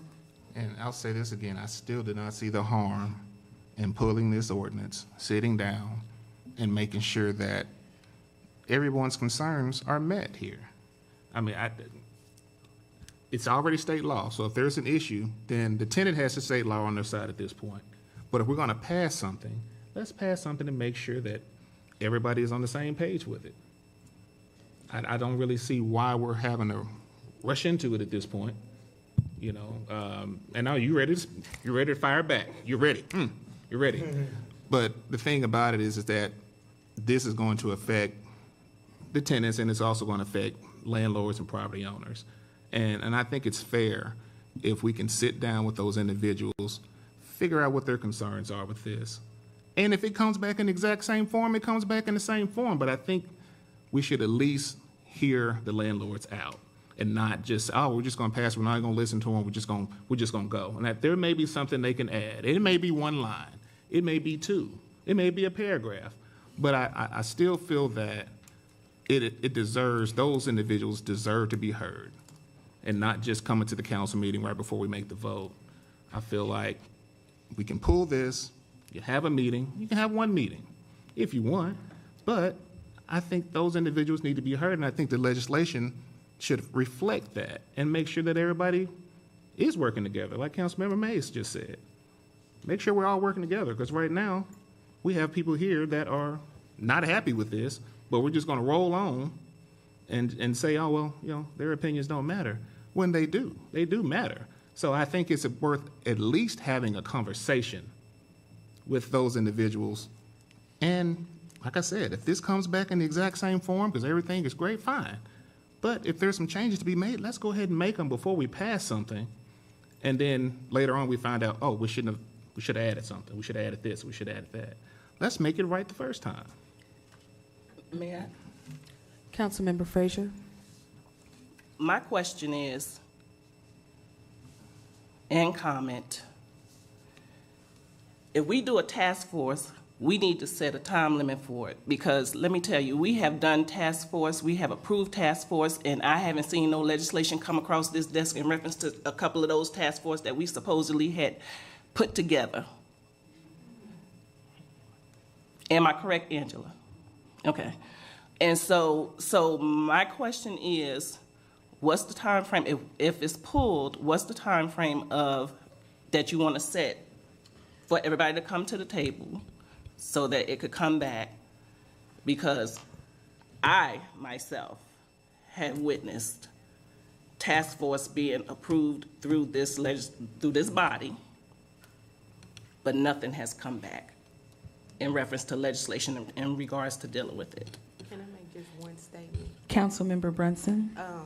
Now, I will say task force can be lengthy, but I will say on the event center task force, we do have legislation, and it will, I don't know, has it came? It's gonna come to the next meeting. William can handle it. Oh, okay. I just want to put that on the record now. We are making progress with task force and the event task force. Just wanted to let the city, the people know. Councilmember Lockett? Well, we don't have to have a task force. We could have a public hearing or maybe about two of them. A task force is just one instrument, but the only thing that I'm advocating is to have a conversation. I mean, it could be a series of committee meetings through Mr. Fels' committee itself, but I think some of us are saying that to pass the legislation when many people feel their voice have not been heard is just not fair. I'm going to go ahead and say something I was going to hold until after the vote. And I want to just point out something that the legislation outlines. Almost half of the people in Pine Bluff are renters. And also, you know, most people pay their rent and pay it on time. In Arkansas, 80% of the people pay their rent on time. That doesn't mean that every landlord has that experience. And I think that depends on, you know, the vetting process and the type of housing that you're providing. But the bottom line is, you know, I think most landlords are good and provide decent, quality, safe housing, and I think most renters pay their rent and pay it on time.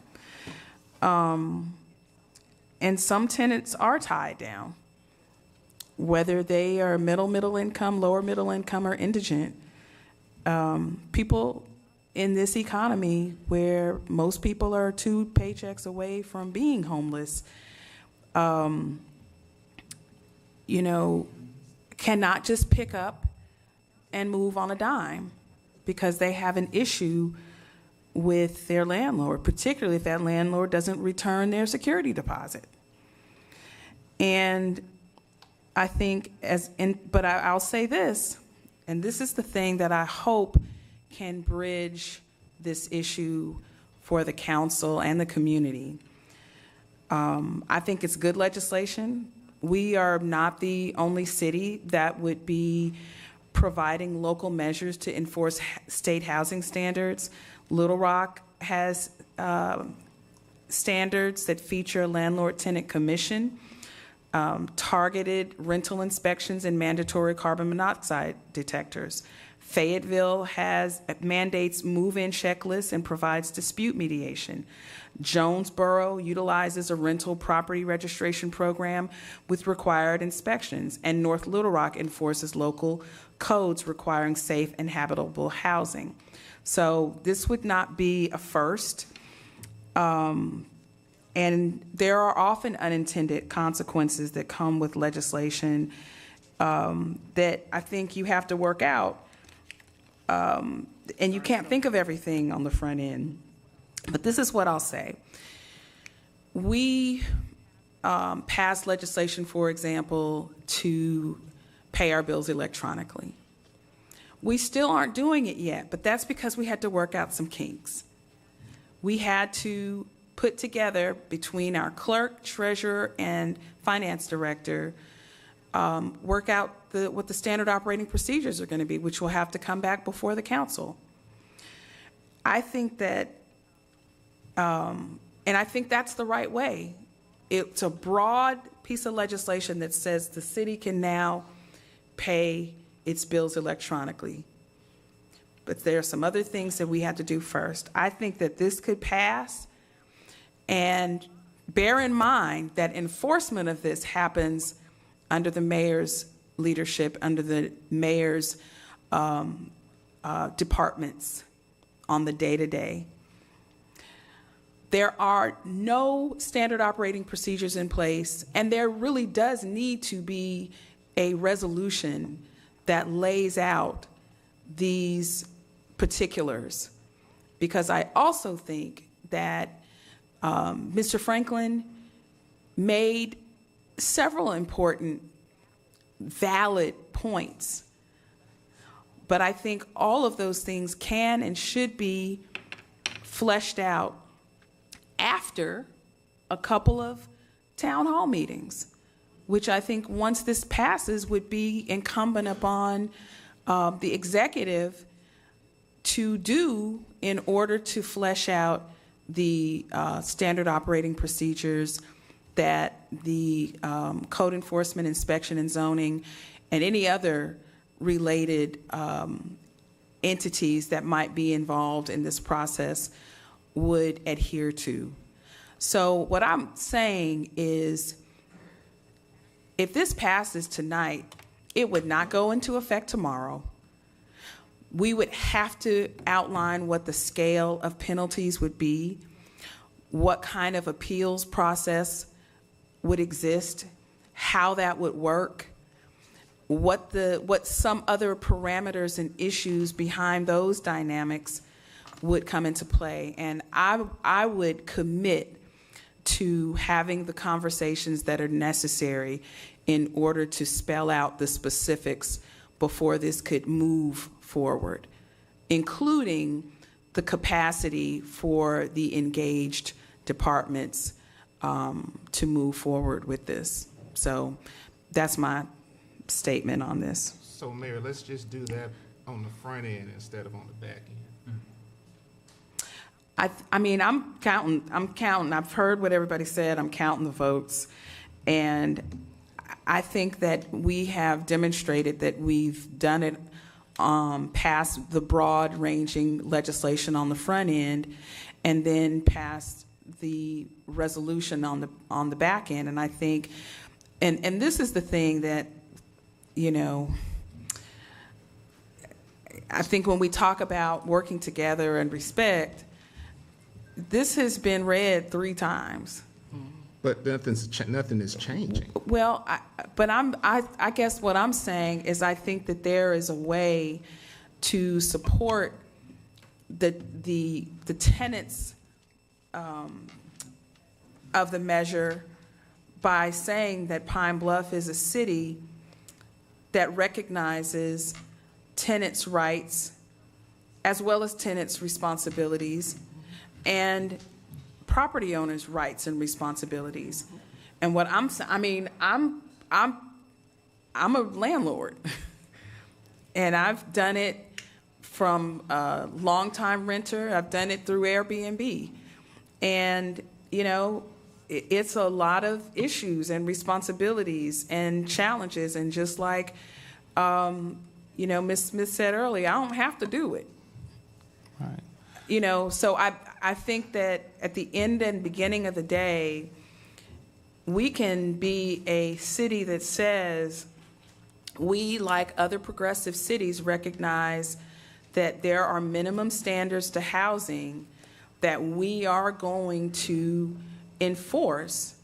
And I think we can follow that with a good faith, strong resolution and a body of standard operating procedures that address all of the concerns that I think our responsible property owners want to see put in place. And what I'm saying is, because I hear the concerns and the issues, which I think need to be in a more flexible instrument like a resolution anyway, so that as we move forward, if there are changes that need to be made, they can be made right away without having to do it over the course of a month or 2 months by changing the ordinance.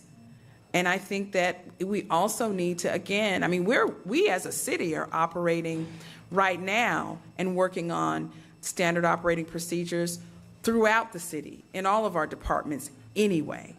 So I'm saying that, you know, what I hope is what I'm offering is assurance that nothing would or could be implemented without these measures and without actually doing what I think all of you want to see done, and that is meeting with property owners and with each other, really, to figure out how to move this forward in a responsible and respectful way to all involved. So why not do all that at the same time rather than put this out there and then come back later on and say, oh, now we'll add this and we'll add that? I think it's a step. I mean, I don't think it's a step, but you're making let this, me answer. this is Let me law. answer. I think it's a step. I think that, and I gave an example, the same way that we moved forward and said, and kind of got it out of the way without belaboring the point that we need to do it, we passed legislation and said, hey, we're going to pay our bills electronically. I think the same way that when we saw a previous tax and even this thing, and then you have the resolution that spells out the particulars.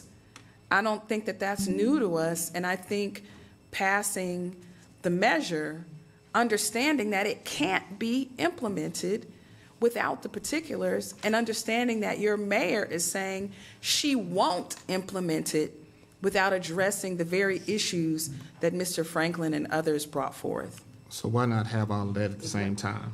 So I would just ask, if that is the case, can that not be tabled, not to move, stop it or not have it, but table it and put that in the ordinance that, okay, the resolution and the standard of operating procedures would have to be included or I'm not married to either thing. I am putting this forward Councilmember. to bridge the divide and to answer the question. I think you have a colleague that has worked diligently on this issue and brought it before you all, and it's been read 3 times.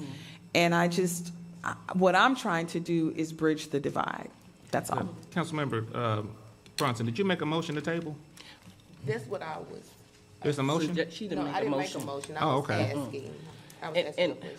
Go ahead. Councilmember Holcomb. Mr. Fields, I appreciate your hard work on this legislation. I've heard from numerous landlords across the city. Are you willing to pull this legislation to discuss it with the property owners? The only reason I would say I'm not willing to pull it at this moment, and this kind of addresses what Mr. Brown was saying, is, number one, I don't believe that this process was rushed. Our our ordinances lay out things have to have 3 readings. These have gone before the council for 3 readings. People have had the opportunity to read it online. They've had an opportunity to call us. They've had an opportunity to come to the meeting and to speak, which people have done here today. Right. And I've definitely heard those concerns. And the reason that I was able to lay out what the state has in their state citations is because I did take those concerns seriously. I researched to see what existing protections there are in the state law to determine if they were insufficient. And based on the research, I see that there are protections for landlords in place. And so I do believe that that concern has been addressed. And then I also confer with the city attorney's office about the property owners being notified, and the language in our ordinance is sufficient. So I don't think it's accurate to say that we're hearing concerns, that I'm hearing concerns and just shoving them away, because that's not the case. I'm hearing the concerns, I'm doing the research, and I'm providing the answers. And the answers that I have provided everyone here It's already in the law. We can have task force meetings, we can have committee meetings, we can have town hall meetings, but that's not going to change what the state has already put into place, the protections that the state has already put in place for landlords. Hearing that, and after much discussion we've had, I call for the vote. I just had one. Councilmember Frazier? I just had one statement, and listening to the mayor, and we've done this plenty of times previously when we had legislation and we wanted to make sure that there were procedures in place. We can do an amendment to add on to this legislation that nothing will take place until the standard operation procedures is put in place. So that's something that can be considered too. Can that be done, Madam City Attorney, to add that language? We have amended legislation before from the floor. Or we can just pull it, send it back to committee, and discuss it all there. I don't understand why it's so difficult to do that. Well, I would like to, since the question has been raised, I would like to hear from the attorney's office if we could add language in the ordinance tonight about the city will lay out the operating procedures. Someone can make a motion to do that, to add that language. Well, I make a motion that we amend this ordinance. Second. It has.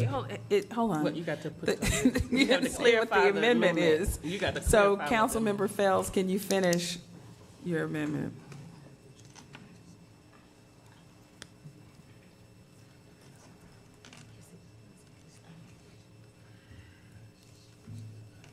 We'll wait.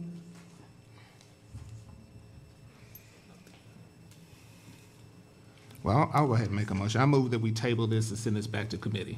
Second. Okay, but y'all, No. He didn't make a motion. but I just said we'll wait now. Come on, be fair.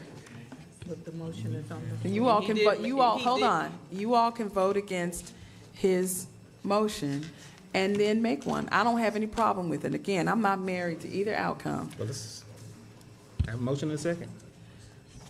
But he had a But motion. I had already, Councilmember Brown, I had recognized him, and I was waiting on him, and I just said, we'll wait. And if he don't, and he, And he did Councilmember make a motion, Fells. but he didn't spell it out. are you gonna make a motion? He did have a second by Mays. Okay. Councilmember Brown?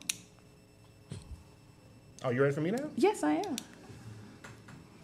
I move that we table this ordinance, send it back to committee for Second. further review. Second. It's been moved and seconded that item number 1 be tabled and sent back to committee. Any discussion? With no discussion, all of those who wish to vote, Roll call. answer the clerk when she calls the roll. Councilmember Brown just made a motion. Councilmember Holcomb just seconded that the measure be tabled and sent back to committee. So there was no discussion. I just asked Madam Clerk to please call the roll. Madam Clerk, please call the roll. Councilmember Mays. Yes or no? No. Councilmember Holcomb. Aye. Councilmember Brown. Aye. Councilmember Lockett. Aye. Councilmember Frazier. No. Councilmember Brunson. Aye. Councilmember Denton. Aye.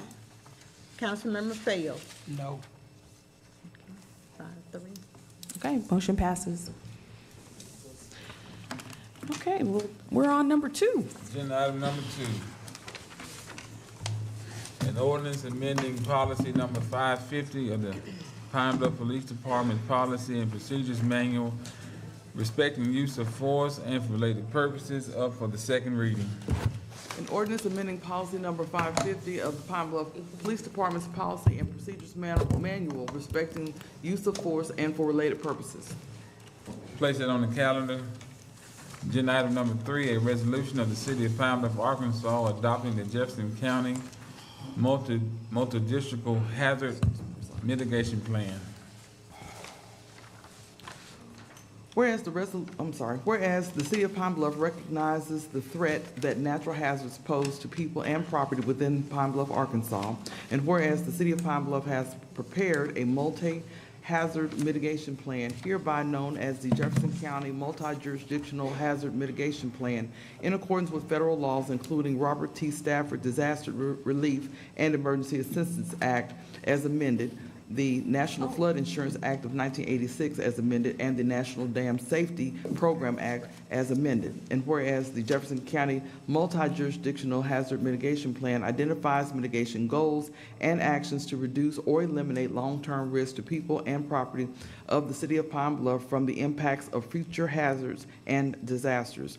And whereas adoption by the City of Pine Bluff demonstrates its commitment to hazard mitigation and achieving the goals outlined in the Jefferson County Multi-Jurisdictional Hazard Mitigation Plan.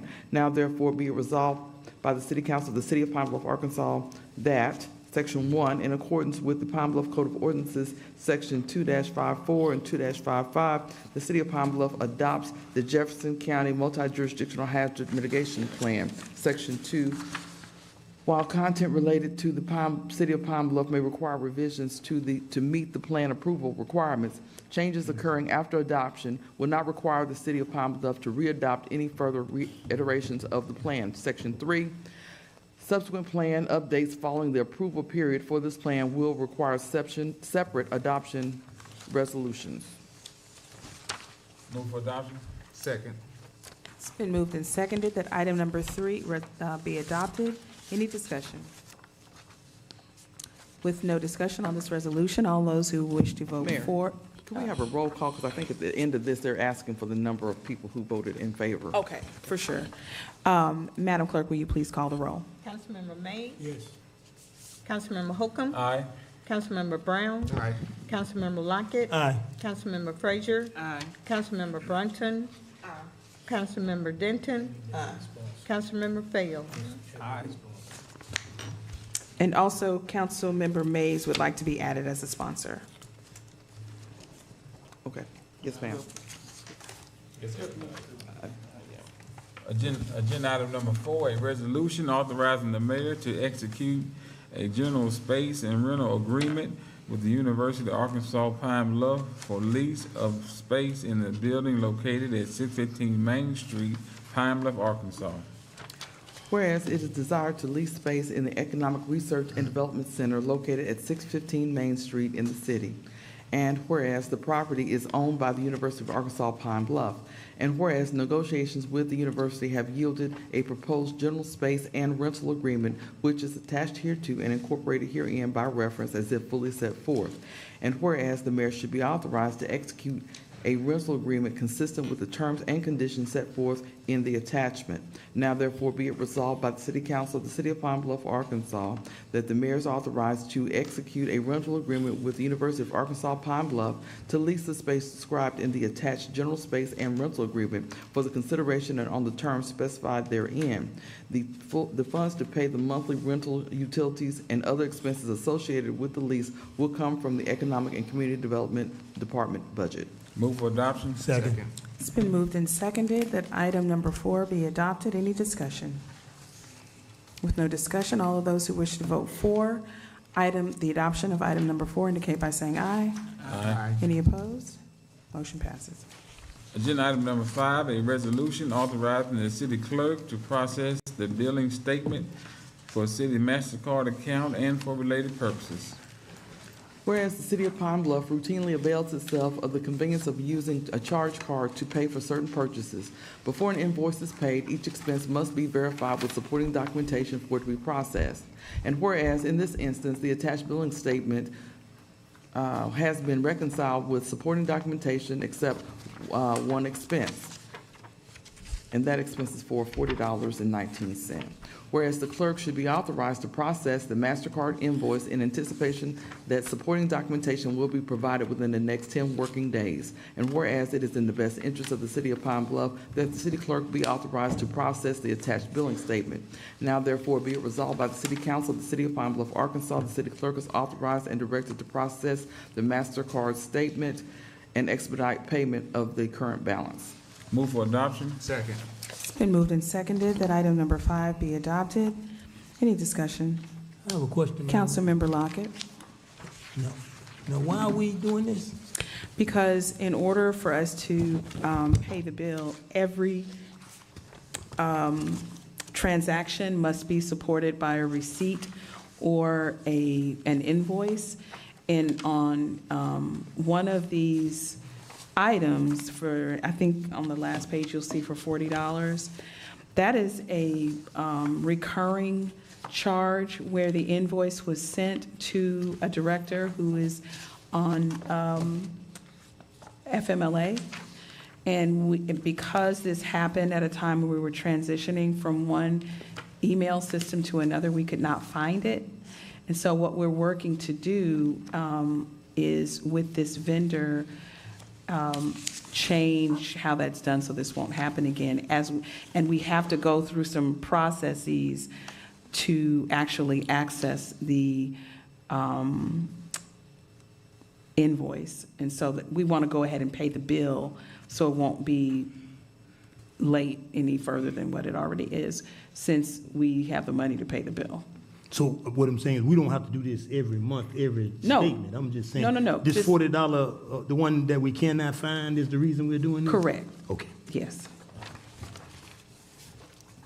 I guess I want to say in the future, we just need to make sure if there is something like that, that we see this a little sooner, because, now at this point, we've let $40 cost us a lot more than $40. Well, for sure, and let me say this, it was just a lot of moving parts, because the reason that this was discovered was because another employee was in a car accident and is on FMLA, who is in charge of doing this, in the reconciliation.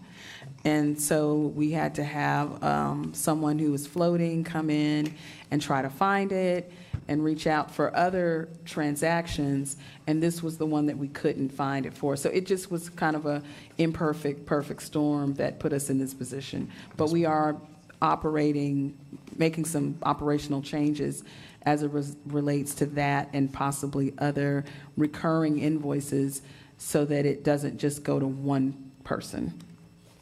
Okay. Thank you. Sure. Oh, any further discussion? All of those who wish to vote for the adoption of item number 5 indicate by saying aye. Aye. Any opposed? Motion passes. Agenda item number 6, a resolution amending the 2026 municipal budget as regards the Parks and Recreation Department. Whereas city ordinance requires that an adjustment to the municipal budget requires to be memorialized by ordinance or resolution, depending upon which form was used to approve the annual budget. And whereas the 2026 municipal budget was adopted by resolution, and whereas it is necessary to make an amendment to the 2026 municipal budget as described and detailed in the attachment for the Parks and Recreation Department. Now therefore be it resolved by the City Council of the City of Pine Bluff, Arkansas, Section 1, that the adjustments to the 2026 municipal budget set out in the attachment are approved. The particulars thereof, as detailed in the attachment, are incorporated herein as if fully set forth word for word and number for number. Section 2, that the 2026 municipal budget adopted is amended to incorporate the adjustments and changes set out in the attachment. Section 3, the Finance Department will ensure that the budget is implemented as amended. Move for adoption. Second. It's been moved and seconded that item number 6 be adopted. Any discussion? With no discussion, all of those who wish to vote for the adoption of item number 6 indicate by saying aye. Aye. Any opposed? Motion passes. Agenda item number 7, a resolution authorizing the mayor and chief of police to execute a memorandum of understanding between the City of Pine Bluff Police Department and the Ambassador of Christ Youth Ministry. Whereas to reduce criminal activity perpetrated by youth in the city and to promote the public safety and welfare early intervention with at-risk youth, which aims to inspire hope, foster transformation, and builds a foundation for a brighter future. It is a proven approach to achieve these objectives. And whereas the police department desires to collaborate with the ambassadors for Christ Youth Ministries for their services to achieve these goals. And whereas the parties have prepared a memorandum of understanding setting out the particulars of their collaborative arrangement, which is presented to the council with the recommendation of the chief of police. And whereas the collaborative effort will not require the transfer of any funds between the department and the Ambassadors for Christ. Now therefore be it resolved by the City Council of the City of Pine Bluff, Arkansas, Section 1, that the memorandum of understanding presented to the council has been reviewed and is hereby approved. Section 2, that the mayor and the chief of police are hereby authorized to execute the memorandum of understanding with the Ambassadors for Christ and to undertake and perform the tasks and carry out the obligations outlined therein. Move for adoption. Second. It's been moved and seconded that item number 7 be adopted. Any discussion? Could you, is anyone from the Ambassadors from Christ here? No. Could you explain exactly what is this? What is what? What is the nature of the memorandum? I know it's in collaboration with the police chief. Right. And that some sense of reentry, but I'm just saying, how does it work? I mean, where are the clients to be? What services are they to be offered? I mean, who's working it? And they say there's no money involved, but there is a grant attached to the memorandum. Yes. Okay. So the grant employs how many people? I don't know. And they operate from what location? So they operate within the city, and I know they do pre and post incarceration, providing services to provide reentry services and prevent recidivism. I know they deal with people who have been incarcerated, juveniles, as well as adults.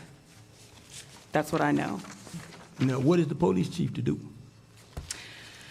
So my understanding is that the police department will be of assistance, whether it's based on a referral nature. And I think that, hold on just a second. It's on page 2. Yeah. And I mean, if you look at the preambles, and you can see why, but the services are outlined on page 2. Thank you. You're welcome. Yeah, I mean, if I had time to read this, Madam Mayor, I could understand. Well, this is the thing, though. Somebody's talked to you about this. I hear what you're saying, and somebody did talk to me about it, and I know they have a long history, and I know that we have worked with them, and you yourself have voted to engage in a relationship of this nature with them before. And so I'm not going to pretend like I know all the nuances, and I'm just being very clear. I don't know how many people are employed, but I know that there are several people employed by the organization that work in Pine Bluff in service of some of our most vulnerable people. And I also know that we don't have very many organizations in Pine Bluff providing the kind of services that assist around reentry, particularly for juveniles, but across the board. Mayor. Councilmember Frazier. Well, I'm definitely in support of this legislation. Ambassadors for Christ has a great history with our city. They helped us in regards to sex trafficking, and when they first came to our city, they came here in support of helping and making awareness to sex trafficking. And now we have an opportunity to work with them in reference to reentry when people get out. When they get out, in order to keep them from doing something, destroying your property, coming after you, doing something crazy, we have to give them services. When they come out, they need housing, they need health care, they need all kind of things. And so having an organization in our midst that is able to work alongside our police department in order to make sure that when they come out that they have a steady circle that can support them and make sure that they stay on track and not end up back in jail. That is something positive, and we need to definitely have it in our city where we could do our part, to help people have a better life. Because we talk about quality of life, quality of work, quality of play. Well, in order to have that, people need support systems, especially if they're coming back into society and trying to get reacclimated. We don't want them to go back into their old habits and their old places and their old situations. So we have to have some services here in the city that can help them so that they won't end up being on another police report.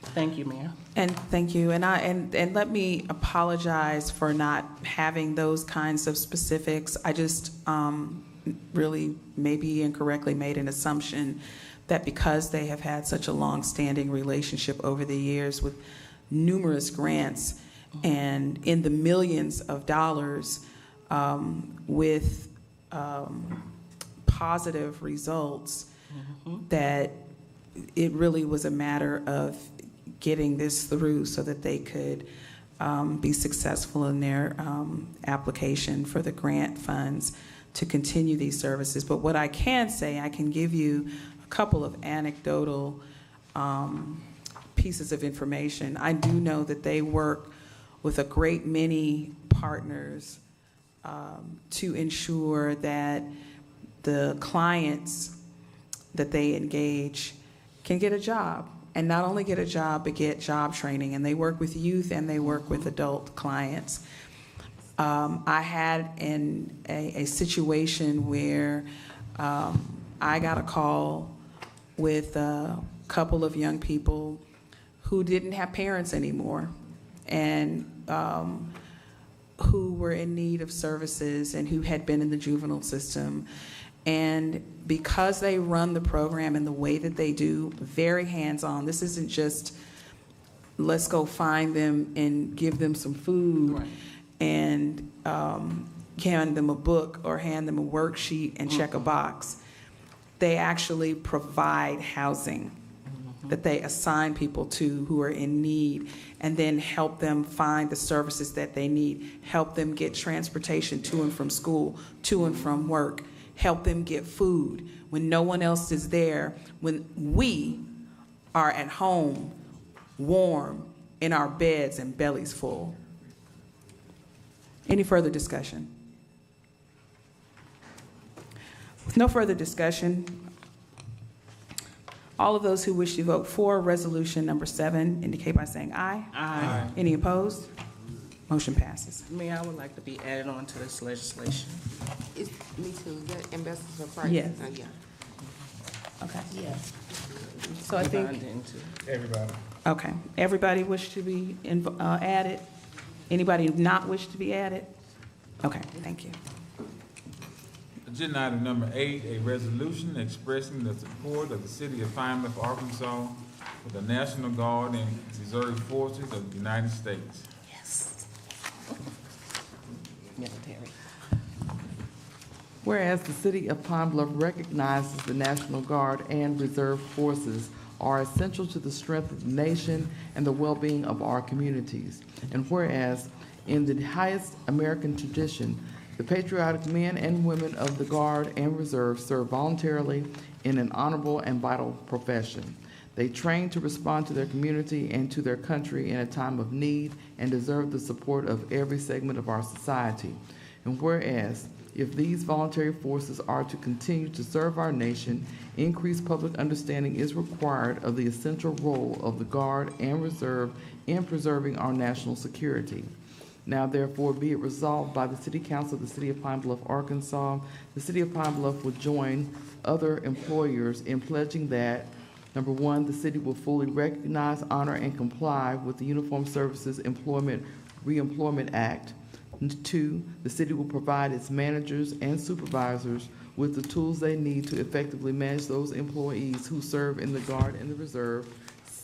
3, it will appreciate the values, leadership, and unique skills service members bring to the workforce and will encourage opportunities to employ guardsmen, reservists, and transitioning service members and veterans. 4, we will continually recognize and support our country's service members and their families in peace, in crisis, and in war. The mayor will sign the statement of support for the Guard and Reserve on behalf of the city. Move for adoption. Second. It's been moved and seconded that item number 8 be adopted. Any discussion? I'd like to be added on as a sponsor. Me too. I'm a vet. Is so- there anyone who would wishes not to be added? Is everyone wanting to be added? Okay, okay. Any further discussion? Okay. All of those who wish to vote for the passage of item number 8 indicate by saying aye. Aye. Any opposed? Motion passes. And I would also ask for Ms. Sandra Jackson to stand, and if you wish to make any remarks. Hey, Miss Yes, please. Sandra. My DAB member. She is with the she is the Southeast Area Chair of ESGR. Good afternoon. My name is Sandra Jackson, as the mayor said, and council members. ESGR, I've chair over the Southeast area, which is 14 counties here in the state of Arkansas. And with the ESGR, our mission is we don't give you all people that's in the Guard and Reserve listings or jobs or people. What we do is the people that's already enrolled or assigned to the Guard and Reserve, we make you aware of what their rights are as them being the employee and you being the employer. Right. And like I said, we are a DOD. When I usually go in places and I say I'm from the DOD and we have seals and all this on, they think it's something bad, but it's not anything bad. And I thank the mayor for this time doing this and bringing this before this forum, because maybe when now I go around Pine Bluff and I show up in there and I ask them about a statement of support, they will understand what it is. And I just want you to know that almost over half of your military forces resides in the National Guard and Reserves. And when they go off, they are getting paid. But when they come back, they need their jobs back. They need to be reacclimated to the society that they came from, and they need that help in those issues. And what we are here, it's not a bad thing. It's a 2 for 2 or a win for win. We recognize the employees and we recognize the employer. We have awards that we do give.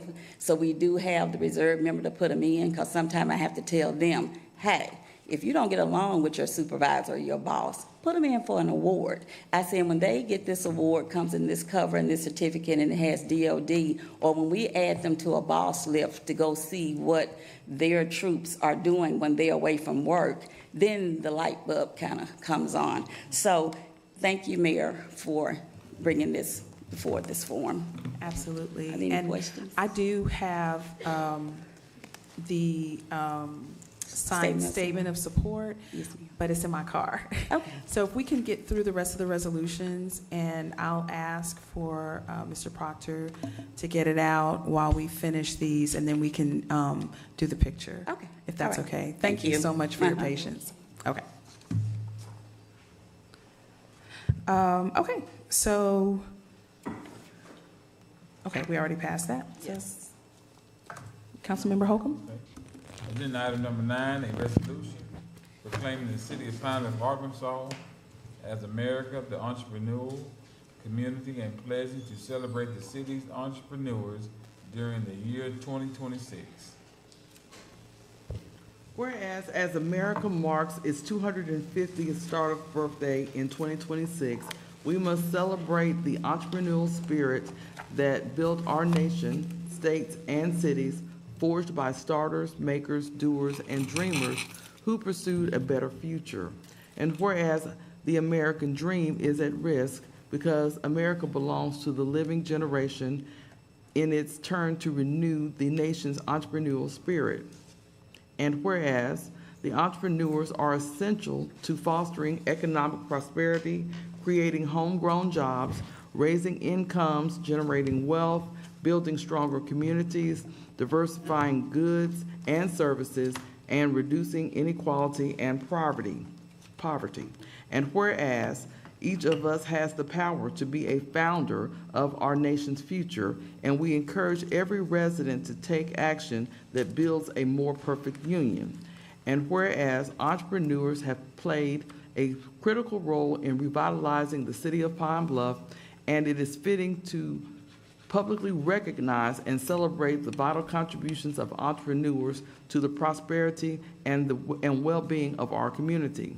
Now therefore be it resolved by the City Council of the City of Pine Bluff, Arkansas, Section 1, the City of Pine Bluff will join America the Entrepreneurial and take actions to encourage more entrepreneurship across the city. Section 2, that the City of Pine Bluff shall celebrate its entrepreneurs and entrepreneurial spirit throughout 2026 as City of Pine Bluff, Arkansas, the entrepreneurial during our nation's 250th startup birthday year. Move for adoption. Second. It's been moved and seconded that item number 9 be adopted. Any discussion?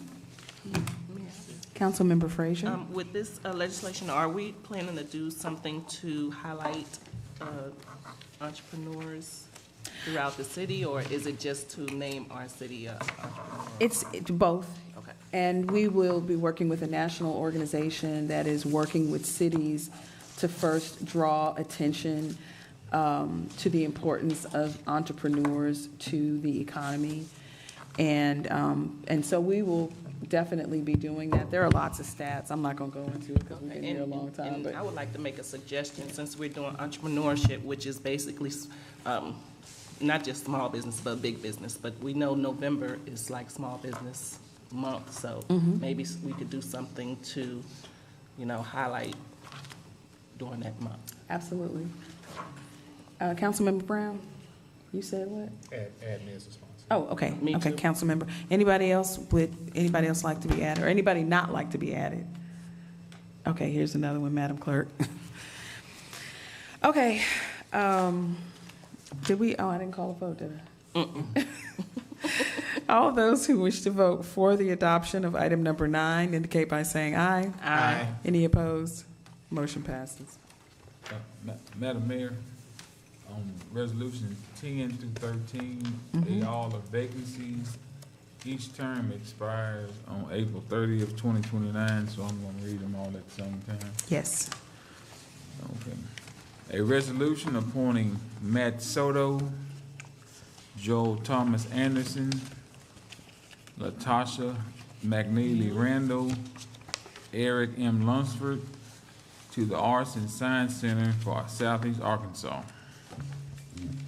Whereas vacancies exist on the Board of Trustees of the Arts and Science Center for Southeast Arkansas, and whereas the mayor has elected to appoint Matt Soto, Joel Thomas Anderson, Latasha McNeely Randall, and Eric M. Lunsford to the vacancy subject to council approval.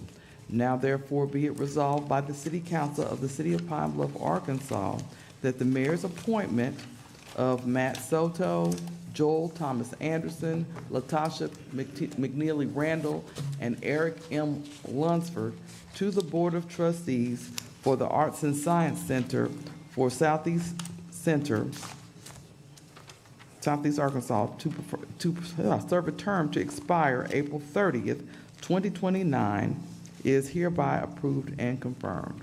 Move for adoption. Second.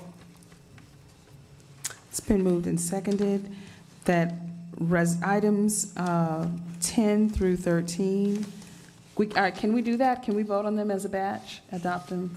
Yes. Okay. That items 10 through 13 be adopted. Any discussion?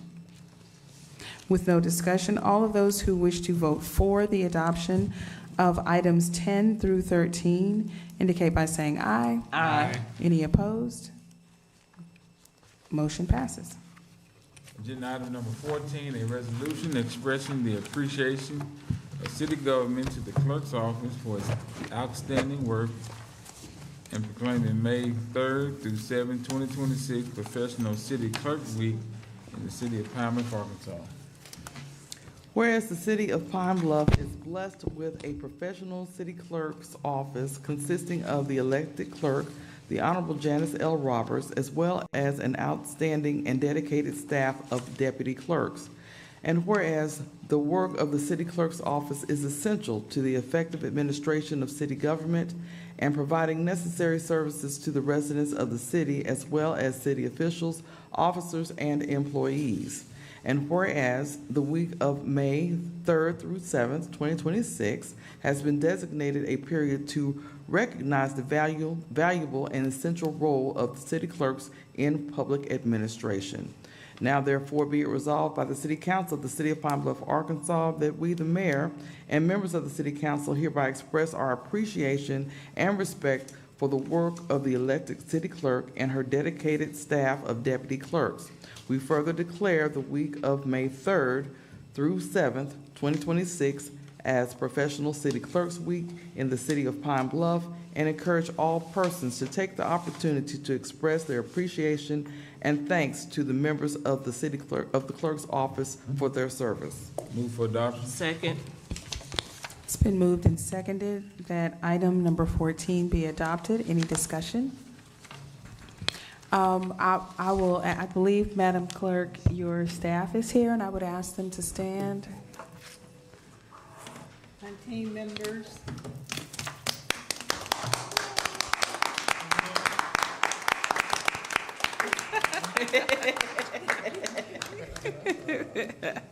Queen Linda, okay. And I'll just say that there is a lot of work that gets done that makes our job easier, and the storage and the filing and the drafting and the correction, just to staff city council meetings, making sure that the meetings are public,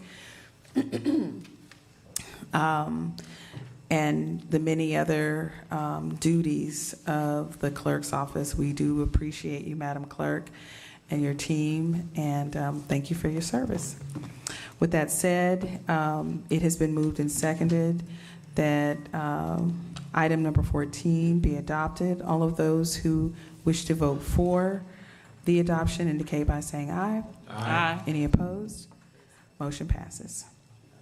Agenda item number 15, a resolution to authorize the mayor. I'm sorry, real quick. Councilmember Brown wish to be added. Anybody else wish to be added? Can I say something? Councilmember Mays. City Clerk, your office do a great job. I just want to commend you all. Just don't stop. You're doing a great job. I want to be added to, Mayor. Okay. And add me on too. Okay. Anybody who doesn't wish to be added? Sound like everybody? Okay. All right. Councilmember Holcomb? Agenda item number 15, a resolution to authorize the mayor to execute a retainer agreement with Grant Eisenhofer, PA, and to authorize the city attorney to prosecute affirmative litigation on behalf of the city of Pine Bluff, Arkansas, as a named plaintiff in federal class action proceeding seeking recovery of costs arising from the purchase of PFAS contaminated firefighter turnout gear and for other purposes. Whereas the firefighter turnout gear was manufactured for decades using I don't know how to say that, substances, PFAS. All right, PFAS, a class of synthetic chemicals commonly referred to as forever chemicals due to their persistence in the environment and the human body. And whereas the city of Pine Bluff has purchased firefighter turnout gear for the Pine Bluff Fire Department over a multi-year period, and a substantial portion of that gear contained PFAS materials incorporated by the gear's manufacturers. And whereas the defendants in the reference litigation, Globe Manufacturing Corp., Fire Decks, LLC, Morning Pride Manufacturing, LLC, Lion Apparel, Incorporated, W.L. Gore and Associates, Incorporated, 3M Company, and E.I. DuPont de Nemours and Company are the manufacturers and sellers of PFAS contaminated turnout gear, and the litigation seeks recovery of replacement costs incurred by municipal purchasers. And whereas a purchaser class action captioned City and County of Butte Butte Silver Bow et al. Versus 3M Company et al. Is currently pending before the United States District Court, District of Montana, Butte Division, seeking economic recovery on behalf of municipalities that purchase PFAS-contaminated turnout gear. And whereas Grant and Eisenhofer, PA, serves as lead plaintiff's counsel in the reference litigation, G&E will bear all litigation costs, and the City of Pine Bluff will incur no attorney's fees, costs, or expenses unless and until a recovery is obtained, at which time fees are paid from the proceeds. And whereas, to date, the only other Arkansas municipality which has elected to be named a plaintiff in the reference litigation is the City of Little Rock, and as the first, it will anchor Arkansas state subclass, expanding the benefit of this litigation to other Arkansas municipalities.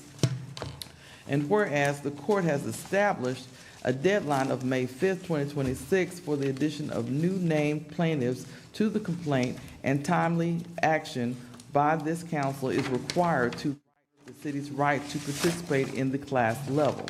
And whereas the Office of the City Attorney will approve the proposed retainer agreement with Grant and Eisenhofer before it is executed by the mayor. And whereas the City Council finds that participation in this litigation is in the public interest and serves the fiscal interest of the City of Pine Bluff and its residents.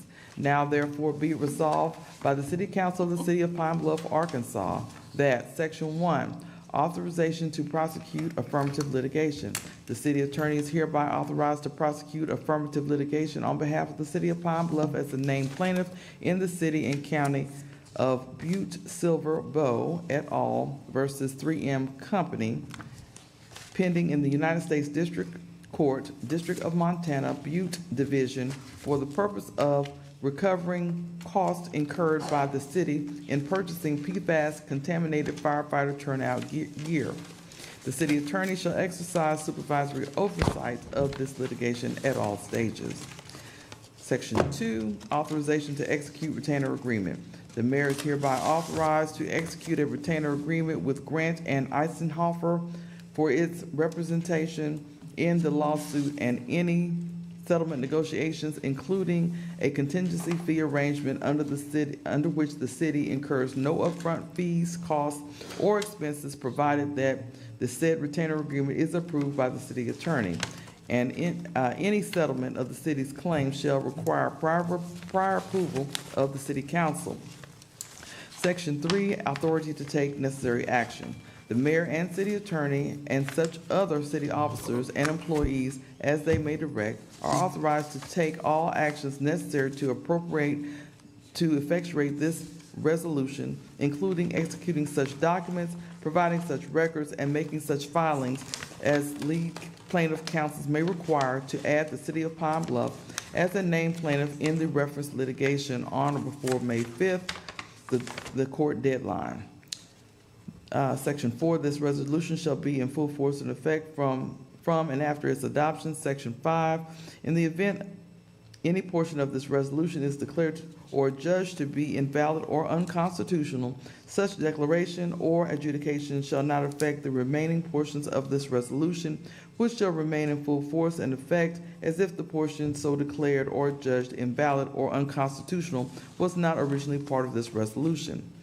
Section 6, all ordinances or parts of ordinances, all ordinances and resolutions and parts thereof which are in conflict with this or any provision of this ordinance are hereby repealed to the extent of the conflict. That's it.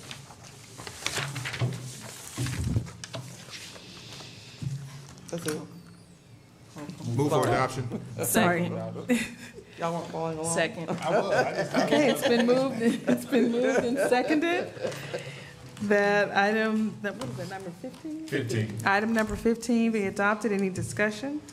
I just have some. Councilmember Frazier? Back in January of 2023, after I went to the Arkansas Municipal League meeting, I came back and reported at a city council meeting in reference to PFAS and some of the damage that it could do to citizens in reference to their health and their livelihood, kidney disease, breast cancer, I mean, all kinds of things that can happen because of PFAS. And so I'm thankful that we're doing this legislation to be a part of it. And if anybody would like to have what is PFAS, I have the PowerPoint presentation that I can submit to you, and I'll send it to the mayor. Thank you so much, Councilmember Frazier. Any further discussion? I'll just add that Chief Compton has been in lengthy discussions with the attorney who brought this to us, and she represented the I guess the firm and was aware of what Little Rock was doing. So I want to thank Chief Compton for being so diligent and very quickly, because this came to us kind of last minute and before the deadline. And I think today is the deadline, or tomorrow? Tomorrow's the deadline. Yeah. So thank you so much. And, okay, yes, okay. Because they've been in litigation for a long time. Yeah. It started in It's been a long time in coming, so I'm glad that we might be able to generate some resources and provide some protections for our people and our firefighters.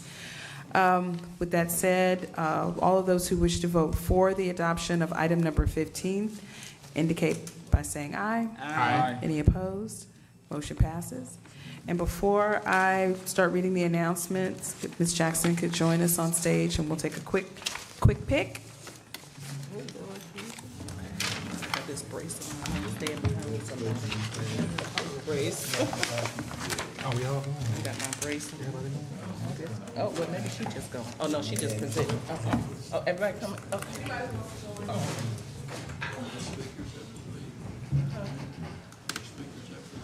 Yes. Oh, we'll send it to you, Marte.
Okay.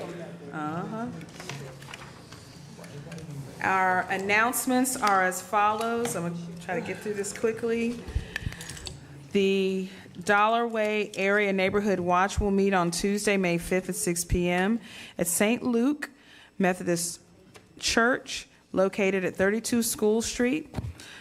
We invite neighbors in the Dollar Way community to attend and get involved. For more information, contact Loy Aikman at 870-692-8255.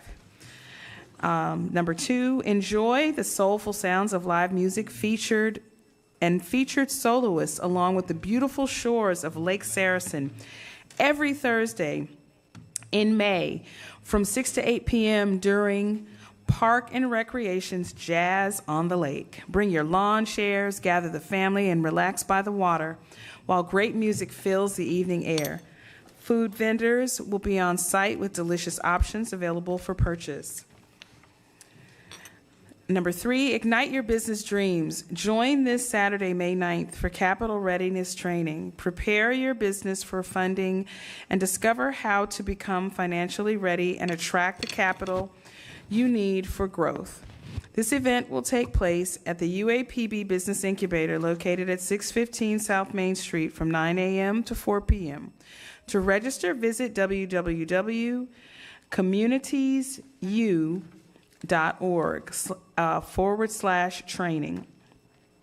Item number 4, join UAMS Centers on Aging for Tai Chi. Ooh, I'm going to do this. At the Jefferson Regional Wellness Center. Classes are held Tuesdays and Thursdays at 10 a.m. for 45-minute sessions through July 2nd, 2026.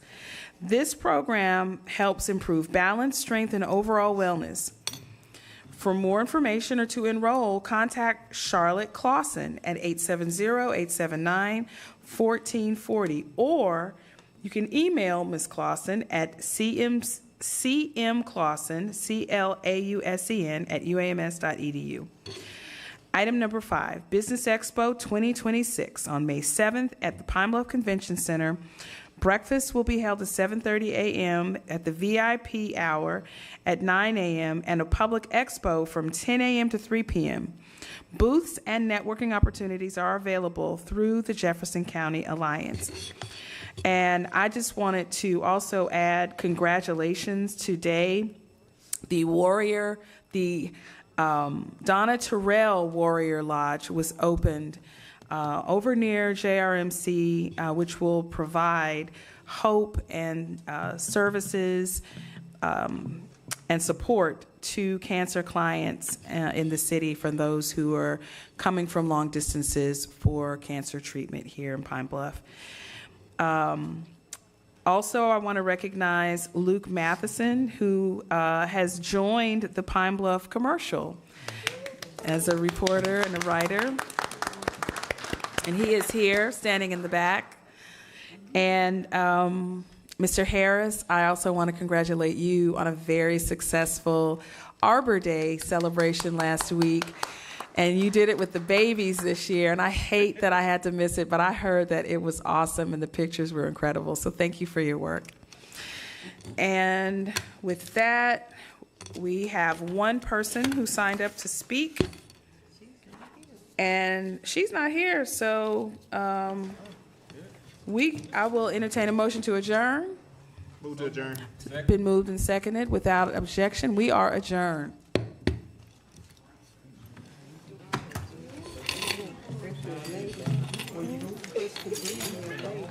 I know, I saw that.